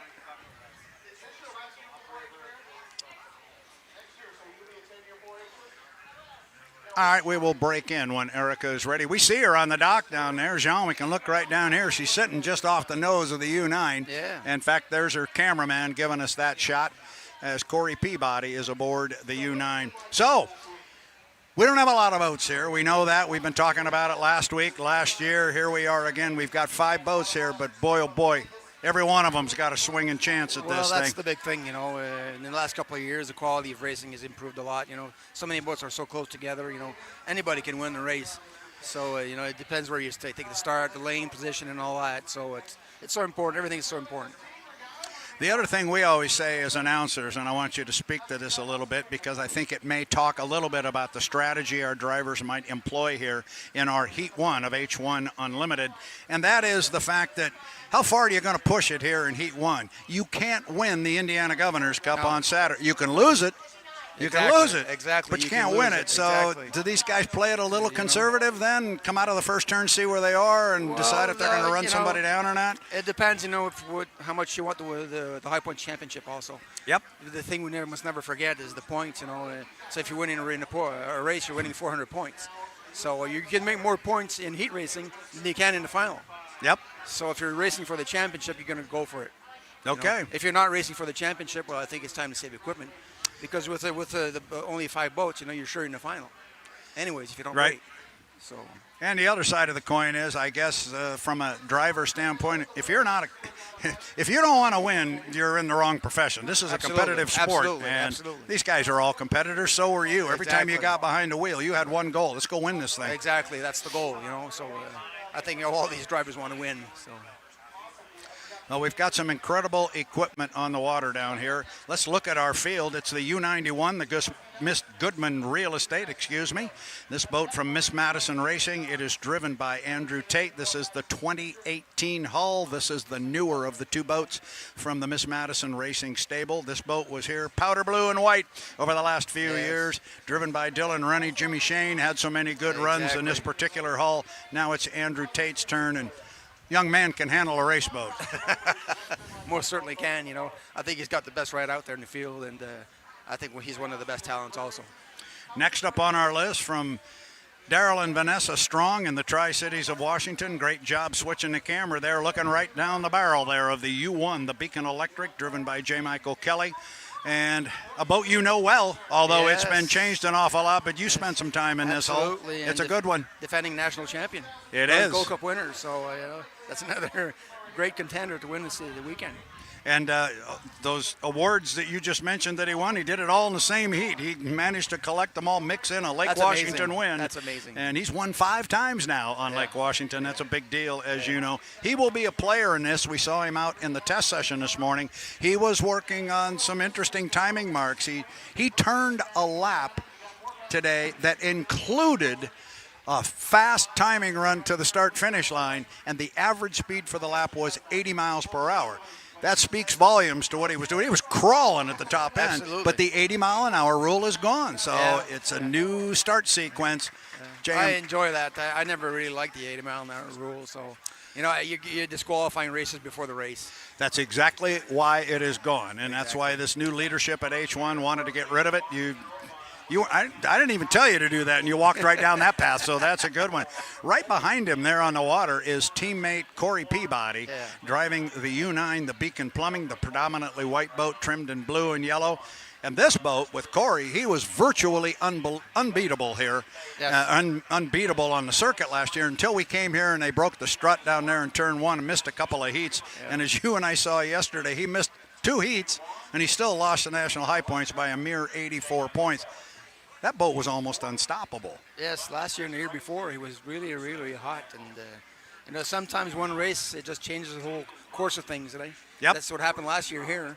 Yep, And, it sure did, and they'd love nothing more than to turn it around here because they didn't have the best trip down in Lake Guntersville a weekend ago. But as you know, too, man, it can change overnight. Just something happens on the drive up. Yeah. And all of a sudden, your boat that was running so beautifully, you can't get it right and can't get it straight. I look for him to come out here and run strong and have a good weekend. There he is on the screen. Beautiful paint job on that thing. Isn't it pretty? Yeah, it's pretty. Isn't it pretty? Mr. Cahill must be pretty happy. Mr. Cahill, I am told, wanted a little more splash on the boats. And clearly, these 2 boats look really good from the air. Yeah. They look great. So there's the U9, the Beacon Plumbing, and Corey Peabody. Rounding out our 4-boat field is a little bit further up the dock, but it is behind Corey Peabody. There you're looking at it, U40 Bucket List Racing. Keep saying it, an extremely fast boat. One of these days, Kelly Stockland's going to get a win as an owner. Yeah, I hope so. I really hope so. They put a lot of work into that boat, and the boat really fast. It's really stable, and it's been qualifying very fast all year long last year, and again in Guntersville. So. Yep. And Dustin Eccles is his 2nd season here as the full-time driver for Kelly of the fast boat. He'd driven the other boat, the little boat as we call it, the 440 for many years, but Kelly was true to his driver, and he had earned that job. He had earned his opportunity to drive this fast boat, and he's doing a great job with it. We are inside, Jean, 10 minutes until the start. We're coming up on 6:55. What's a driver doing right now in the cockpit? What's he doing while he's sitting there? I think he's really concentrating right now, thinking what kind of strategy he's going to be doing and what he's going to do for starting procedure and so forth. And it's a bit new again this year because the 80 mile an hour is gone, and so the starting strategy's been changed. So, but I think he's concentrating on his strategy right now. So what do you think of this new start procedure? You watched a little bit of it last week with the score up and all that stuff. What do you think? I love it. Oh, you do? I love it. Good. I love it. I'm happy they went back to that. That's the way it was when I started in 05. Yeah. So I just love it. And fighting for lanes, I think, it's so important for any type of hydroplane racing. Well, we always call it from the broadcaster perspective. It's the race before the race. A lot happens. You can win it and lose it right there.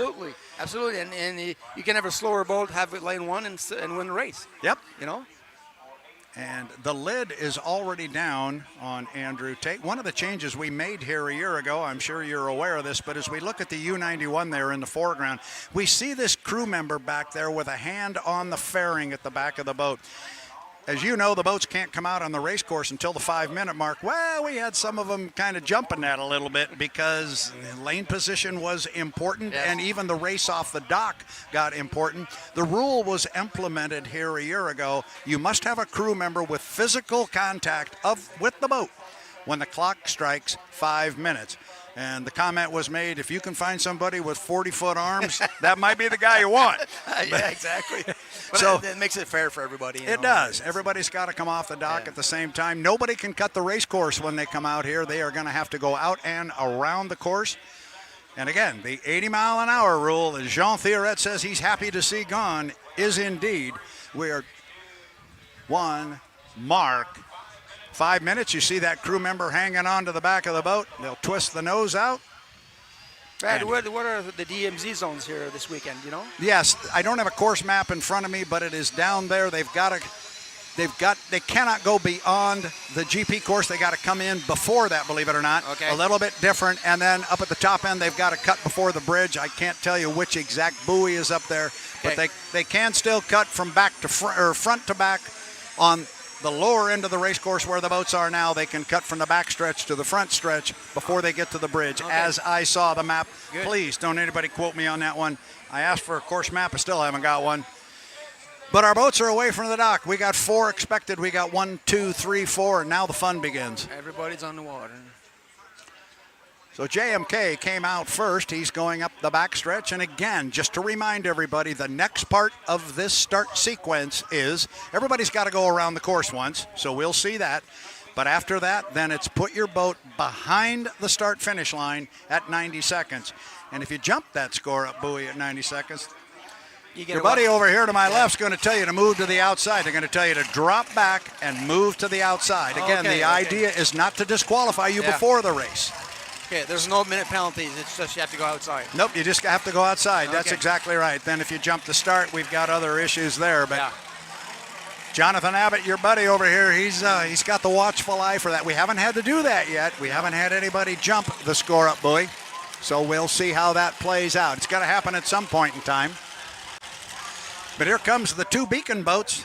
The two boats from Daryl and Vanessa Strong. Oh, look at the great shot from the drone. You got JMK on the inside. Just to his right and behind him is Corey Peabody in the U9. They will come down here side by side, looking at the clock now at 3 minutes and 3 seconds. JMK just cut the there's course. Mike cutting the race course here. That's a legal maneuver. He will jump over to the other side. Says, I don't want to be a part of this. Now it's Corey and Andrew down at the bottom, and Dustin's going to go all the way down to the bottom end of the race course. 2:45 to the start. Everybody kind of bunched down at the bottom with the exception of Mike, and he's approaching the Milton Madison Bridge. Lots still to be decided here with regards to lane. Jean, I know you're aware of this, but we're going 3 times around.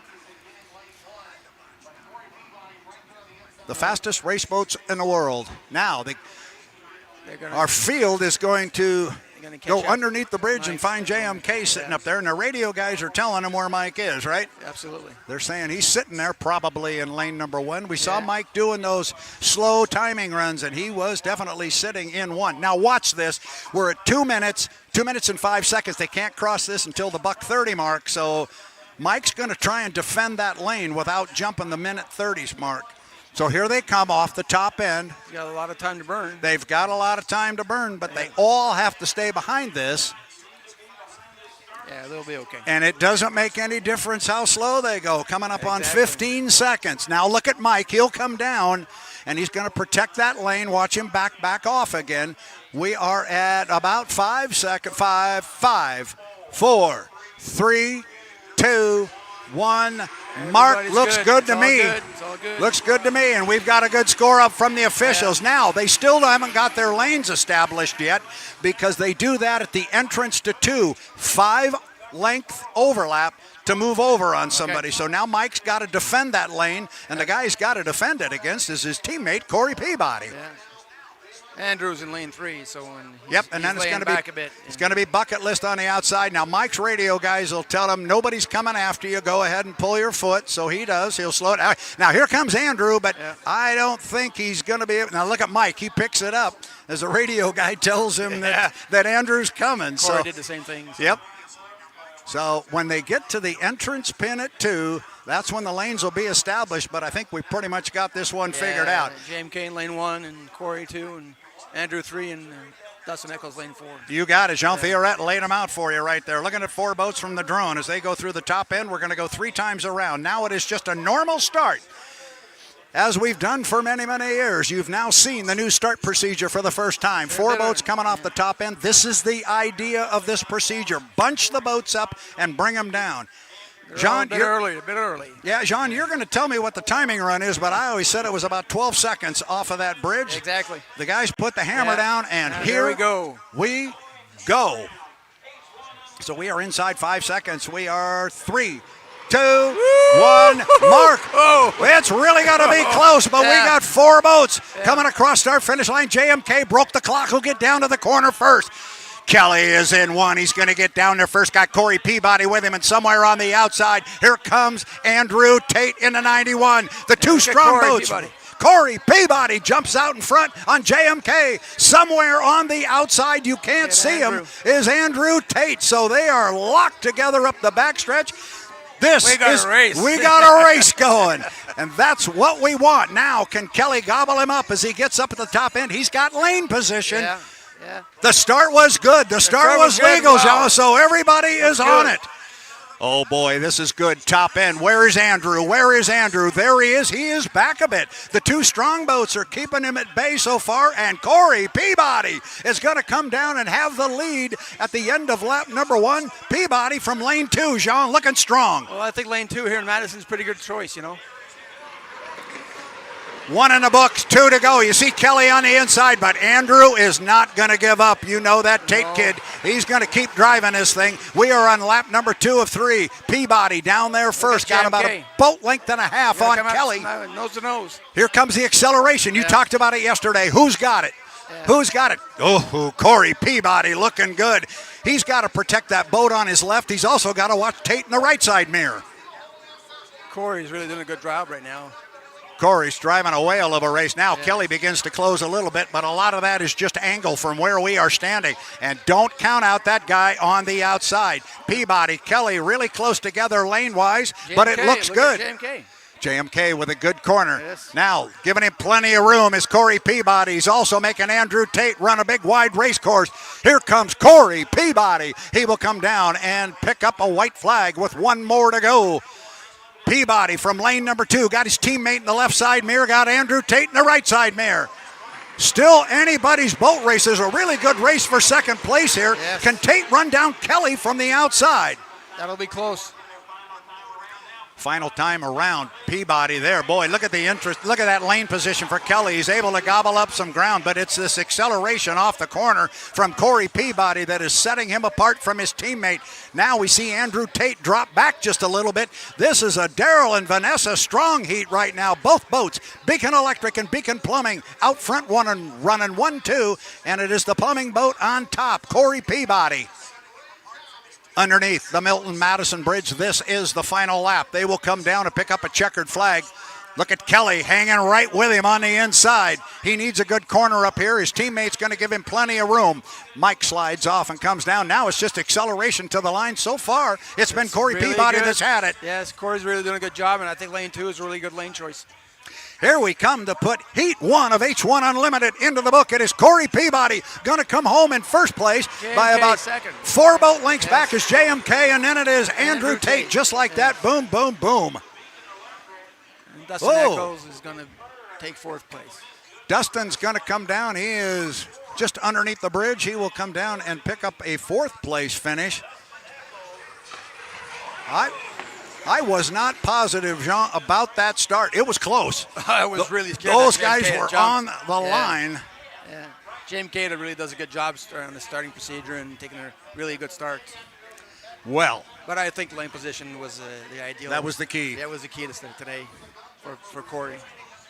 It's a good run for Corey, I'm sure it'll bring hope back into the team and all that and confidence. He will be a very happy young man, and I'm sure his response to anything we ask is just going to be, that's one. That's one. Yes. Because they're looking to have a rebound weekend in that team, and specifically Corey Peabody. But I think the other piece to that puzzle is they kept that 91 guy, that Tate character, back in 3rd place. Yeah, that's really good. That's really, yes. Well, there we go. We just heard it was a clean race. Great. Nothing called on the water, so now the boats just have to go through tech inspection. Yep. Our finish order is official on the water, and now we'll see if it ends that way from the tech truck. J. Michael Kelly, the first back. He comes back in the U1, the Beacon Electric.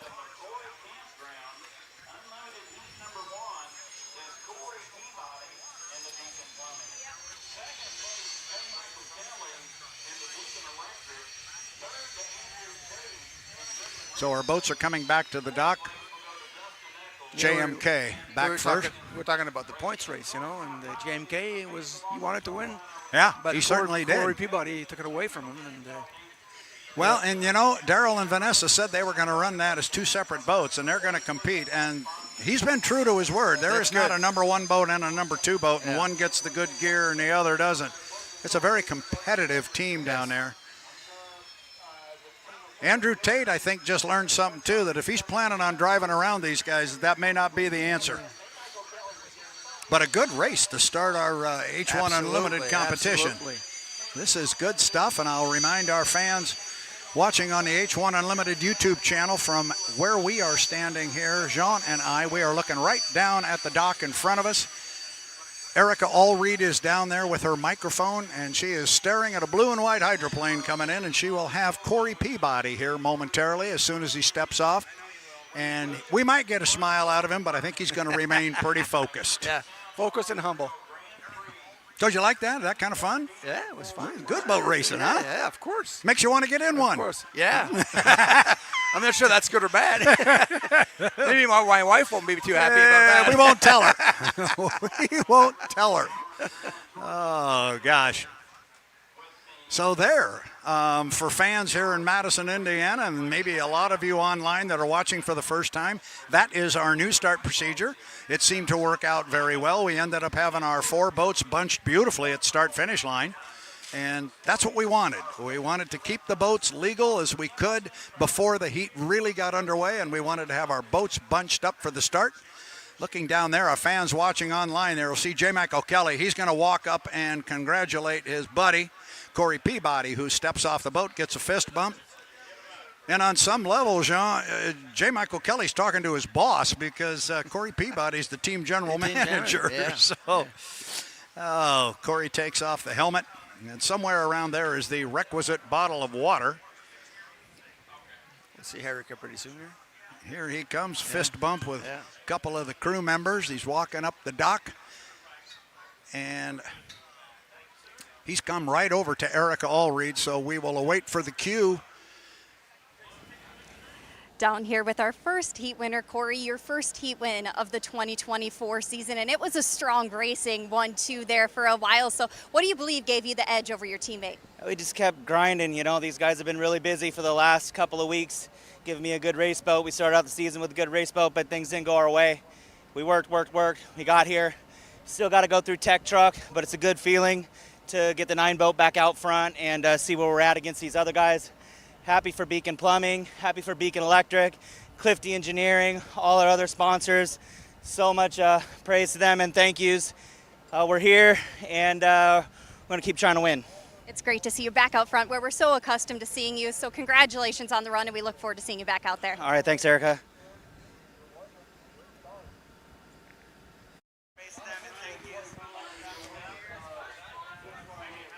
Thank you very much, Erica Allreed. And as a good driver does, and you know how this works, he thanked all the sponsors. I think he checked all the boxes, and he, of course, thanked his crew for all the hard work since they left Gunnersville to get some more speed in the boat. It's so important to be mindful of everybody who's helping on the team and making this work happen. Yep.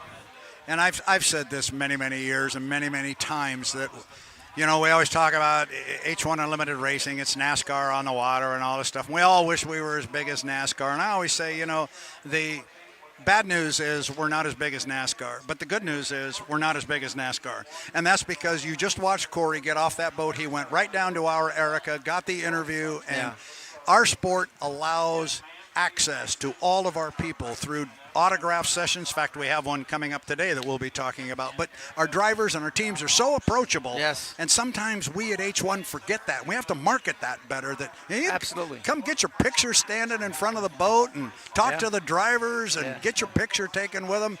It's good stuff. The fans like that so much. They it's so important do to the like fans. that. You know, that all these drivers are approachable and they're humble and they're good people, and it's joyful. It's a joyful time for all of them.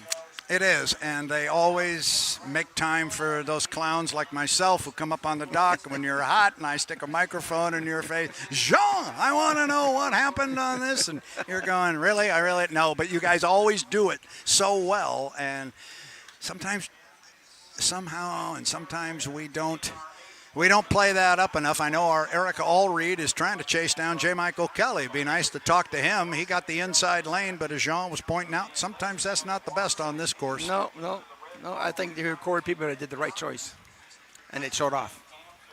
Yeah, plus, you know, what we didn't talk about is that big hole over there coming out of turn one. It bit you, it bit Mike, it's bit a lot of guys over the years. That's why I was talking to JMK yesterday, you know. He got bit many, many times in that big hole there with many different boats, you know.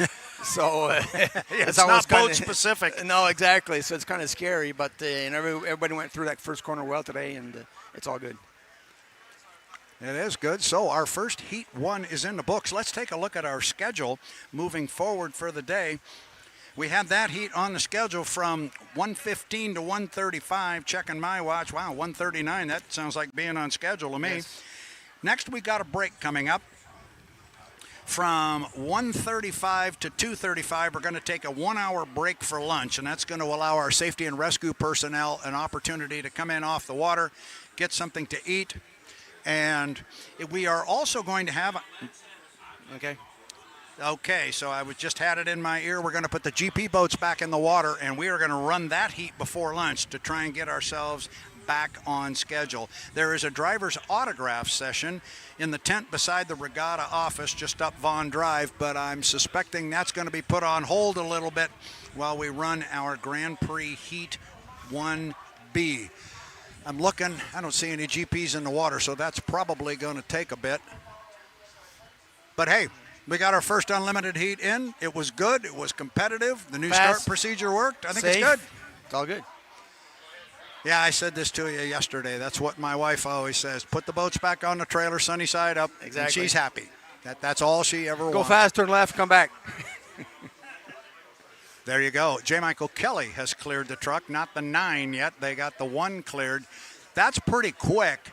And this has been another point of emphasis, is to get the boats cleared through tech inspection. We want people, especially when it becomes the final heat, we want people to not have to sit around for a while or leave the venue and not know really who won. Exactly. They know who won on the water, but they need to know from a tech standpoint. Last week, go. All right, let's break away right now. We'll come back to that thought, but let's turn it over to Erica Allreed, who is standing by with J. Michael Kelly. Our very, very close second place finisher in that one, although probably not where you want to be, given you were so close to that race win. You have to be proud of that effort as you brought it down to the finish line. So what do you feel like you could do next time to maybe one up this effort? It really, I mean, we did everything we wanted to do. We kind of been down on boat speed, to start off the weekend. And, my teammate has kind of been struggled the last race, and looks like he's found his momentum again. And, to start off the very first heat race of the weekend, to have a deck-to-deck battle like that, I mean, you can't ask for more. And that inside lane, it's just a matter of me deciding if I want to keep my foot to the floor or not. Last thing I want to do is take out myself or the other boats first heat of the weekend. So, just mainly get through the first heat. And but man, what a battle. Yes, thank you so much for making that one so exciting for us. We look forward to seeing you back out there. Congratulations. Yeah, thank you very much.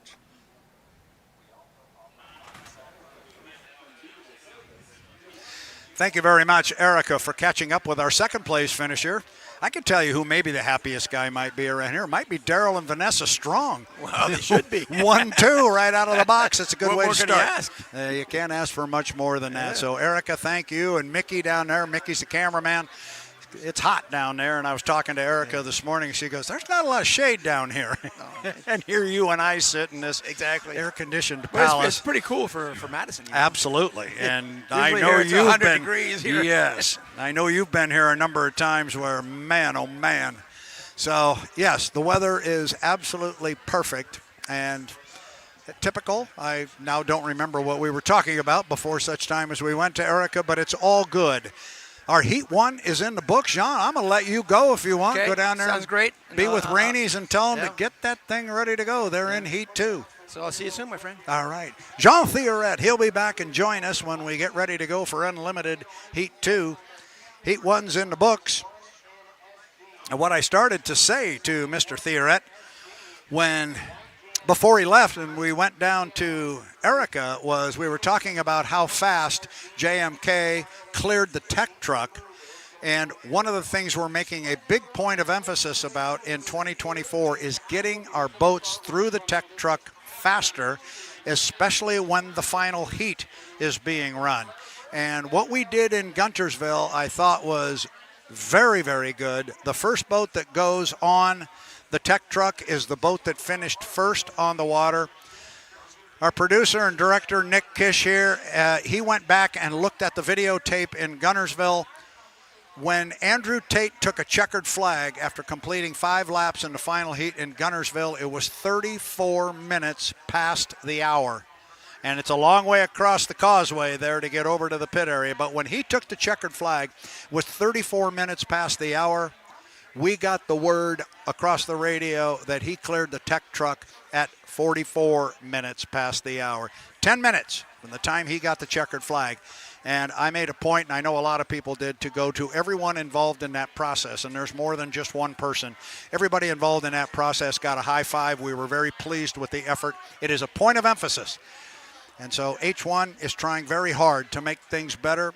As we talked to Mike Denslow yesterday, It's going to be a process. It's not going to happen overnight. Erica just came back. Nicely done, young lady. You guys are doing a great job down there. Mickey's back as well. Nicely done. So right now, our Grand Prix hydroplanes are being picked and placed into the water. As soon as they are in the water, we will come back and we'll be ready to go with our Grand Prix Heat 1B. It is presented by Rivertown Bar and Grill. And just as I say that, before I step away, Corey Peabody and the U9 has cleared tech inspection. The 9 has cleared. So our winner is official on the water. Corey Peabody, the U9, is number 1. And J. Michael Kelly has cleared as well. He is your number 2 finisher. So good news for Strong Racing. Boats have cleared tech. We'll step away. We will be back with Grand Prix Heat 1B, sponsored by Rivertown Bar and Grill.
Back here in the start-finish line tower at the 2024 Madison Regatta, the Indiana Governor's Cup. Brad Luce here with H1 Unlimited. It's about time to throw it over to the PA announcers here. The voice of the Madison Regatta, Jeff Ayler, and his sidekick, Jordan Bear, doing a great job. But guys, before I send it to you, I just want our fans here on the beach to be aware. Corey Peabody in the U9 has cleared tech inspection. There were no calls on the water. He's clean. He's your winner of Heat 1. Second place to that bright red boat there with the 1 on the side. Teammate J. Michael Kelly, he too has cleared the tech truck, so he is legal.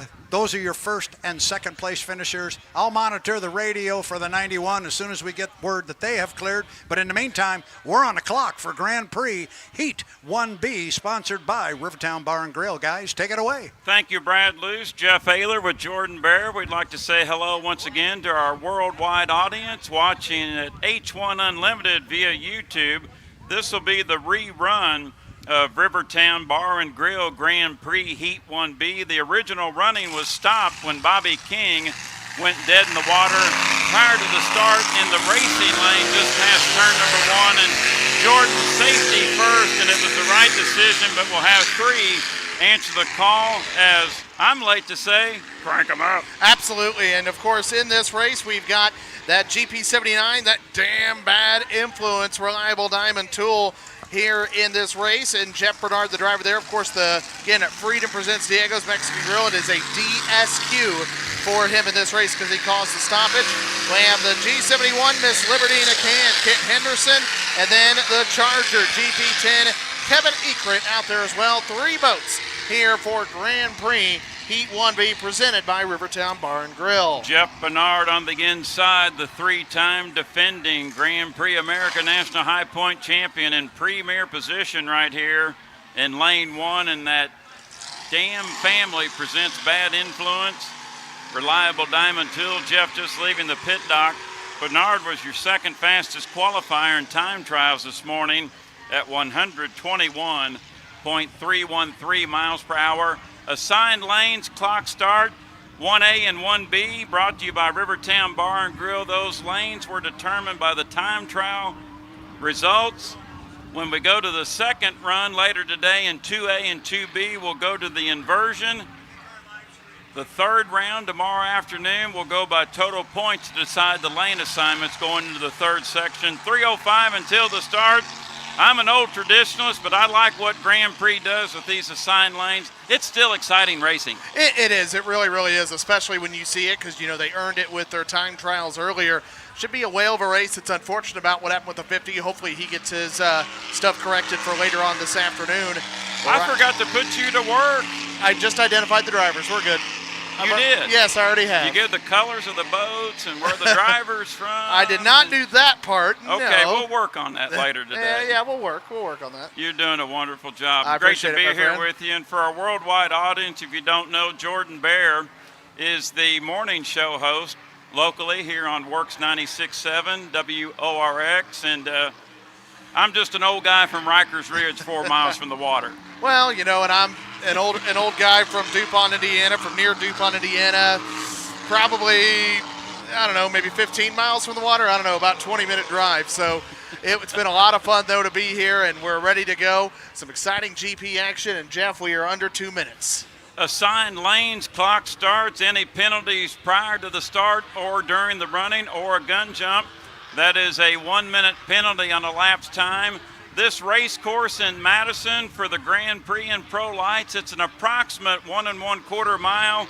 It's the First Financial Bank Wild Bill Cantrell Memorial Race Course. 1:35 until the start, 1:35 away. Kevin Ekrit by the start-finish line buoy in the Charger. Following Kevin is Kent Henderson out of Brockville, Ontario, Canada in the Wild One. Liberty in a can. And Jeff Bernard will go to the inside, and the damn family presents Bad Influence, reliable diamond tool. Sorry, worldwide listeners, they sat under the damn tree and they're having a big damn weekend. They absolutely are. They always make a party of it. We're at now 1 minute till the start of Heat 1B. Again, Bernard on the inside. Looks like outside it's going to be Kevin Ekert in the Charger, and then Kenton Henderson in the 71 Miss Liberty in a can in lane 2. So should be a good one. Again, you don't want to jump the start early. It's a 1-minute penalty. Like Jeff said, they're coming up the backstretch. We are at 40 seconds to go till the start of the race. That's a beautiful sight right there. All 3 of them right there, Jeff. They are getting ready to head into turn number 2. And my friend, take it away. We're at 30 seconds. Thank you, Jordan Bear. Under that 30-second mark, as Jordan just mentioned, Jeff Bernard, lane 1, Kent Henderson in the 2 lane, Kevin Ekert on the outside, 18 seconds away, maybe a little bit early. Bernard trailing back. You don't want to jump the gun in a 3-boat heat. 10 seconds away. It's Rivertown Bar and Grill Grand Prix Heat 1B. We're 5, 4, 3, 2, 1. Mark. Triple boogity. We're racing. Rivertown Bar and Grill Grand Prix Heat 1B. And Jeff Bernard was all over the start-finish line buoy. Legal start per H1 Unlimited. Bernard in front. Clearly in front. Clearly in front. He timed that start to perfection, and he has now opened a wide lead, a 3 rooster tail lead for Jeff Bernard over the Miss Liberty in a can. But right now, what a race we got for second place, Jeff Haler. Jeff Bernard clearly in front. Gio, if you can catch that second place battle for our worldwide audience, it's a good one. Bernard clearly in front in the Bad Influence Reliable Diamond Tool. They're almost side by side off the corner. Kevin Ekert is now in second in the Charger. And Ken Henderson pulling into the infield in the wild one. Miss Liberty in the can. So, Jordan, we're down to 2. 1.5 in, 2.5 to go, and it's all Jeff Bernard. The Dam family presents Bad Influence. They're happy under that damn tree along the shoreline. They certainly are. Let me tell you what, Jeff Bernard, again, he is so good at this inboard racing, and he timed that start perfectly. He's going to be coming down to complete his second lap, looking for that green flag. He just needs to keep it on the water, and he will rack up some points heading into later this afternoon. Halfway officially right now in Rivertown Bar and Grill Grand Prix Heat 1B. It's all Jeff Bernard in front. Made a beautiful start. And we did get word just now from H1 Unlimited that the Miss Goodman Real Estate earlier today did clear tech, so we do know our top 3 finishers in H1 Unlimited, how they finished on the water, are legal and scored. Peabody was the winner, followed by Kelly, and then Tate. Back to Grand Prix racing here. Jordan up in the upper turn in front of the Milton Madison Bridge. Jeff Bernard on a leisurely cruise on this Saturday afternoon. And really, if you're Jeff Bernard, again, just you can kind of cruise it. You don't have to push it, obviously. Looking for the white flag. There it is. 1 lap to go before he can claim victory here in Heat 1B. Kevin Ekert in the Charger is coming up the backstretch. He's going to be heading in and looking for the white flag as well, Jeff, as Jeff Bernard's going to try to take it one more time around and look for the checkered flag. And when we get official word on Dustin Eccles, our 4th place finisher earlier with H1 Unlimited, we'll pass it along to you. Spread out here, unfortunate attrition in Rivertown Bar and Grill Heat 1B here at the Madison Regatta. Kevin Ekert crosses in second in the Charger. Jordan, I'll bring our leader and winner, hopefully to the checkered flag here in Rivertown Bar and Grill Heat 1B. It's Jeff Bernard out of Kent, Washington. Final turn, final lap, sees the checkered flag. Here's your winner of Rivertown Bar and Grill in Grand Prix Heat 1B. It's Jeff Bernard. The Dam family presents Bad Influence Reliable Diamond Tool. I don't think they need the chainsaws out for that tree they sat under. They might just come down on their own. Just might. And let me tell you what a race by Jeff Bernard. He racks up first place points there. Kevin Ekert here in the Charger coming around turn number 2. Just needs to get it across again. Unfortunate what happened there with Kent Henderson, but also smart by him to turn it in the infield so we didn't have a stopped race. But there is the checkered flag for Kevin Ekert. He'll get second place here in Heat 1B. Again, Bobby King in the GP50 Freedom presents Diego's Mexican Grill. Officially listed goes down as a DSQ because of the stoppage he caused earlier. So again, first place, as Jeff said, goes to Jeff Bernard, and the Dam family presents the Bad Influence Reliable Diamond Tool. Second place to Kevin Ekert. It's officially a DNF for Kent Henderson.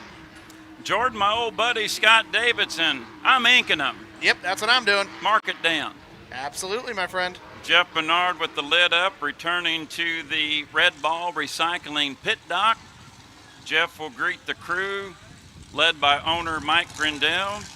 They'll put the slings on with our crane provider, Loon and Oak, out of Carrollton, Kentucky. Boat will be placed on the trailer in the David Lee Memorial Pit area. The First Financial Bank race course is cooperating with us. We're at the German American Bank judges stand. We cover it all from A to Z.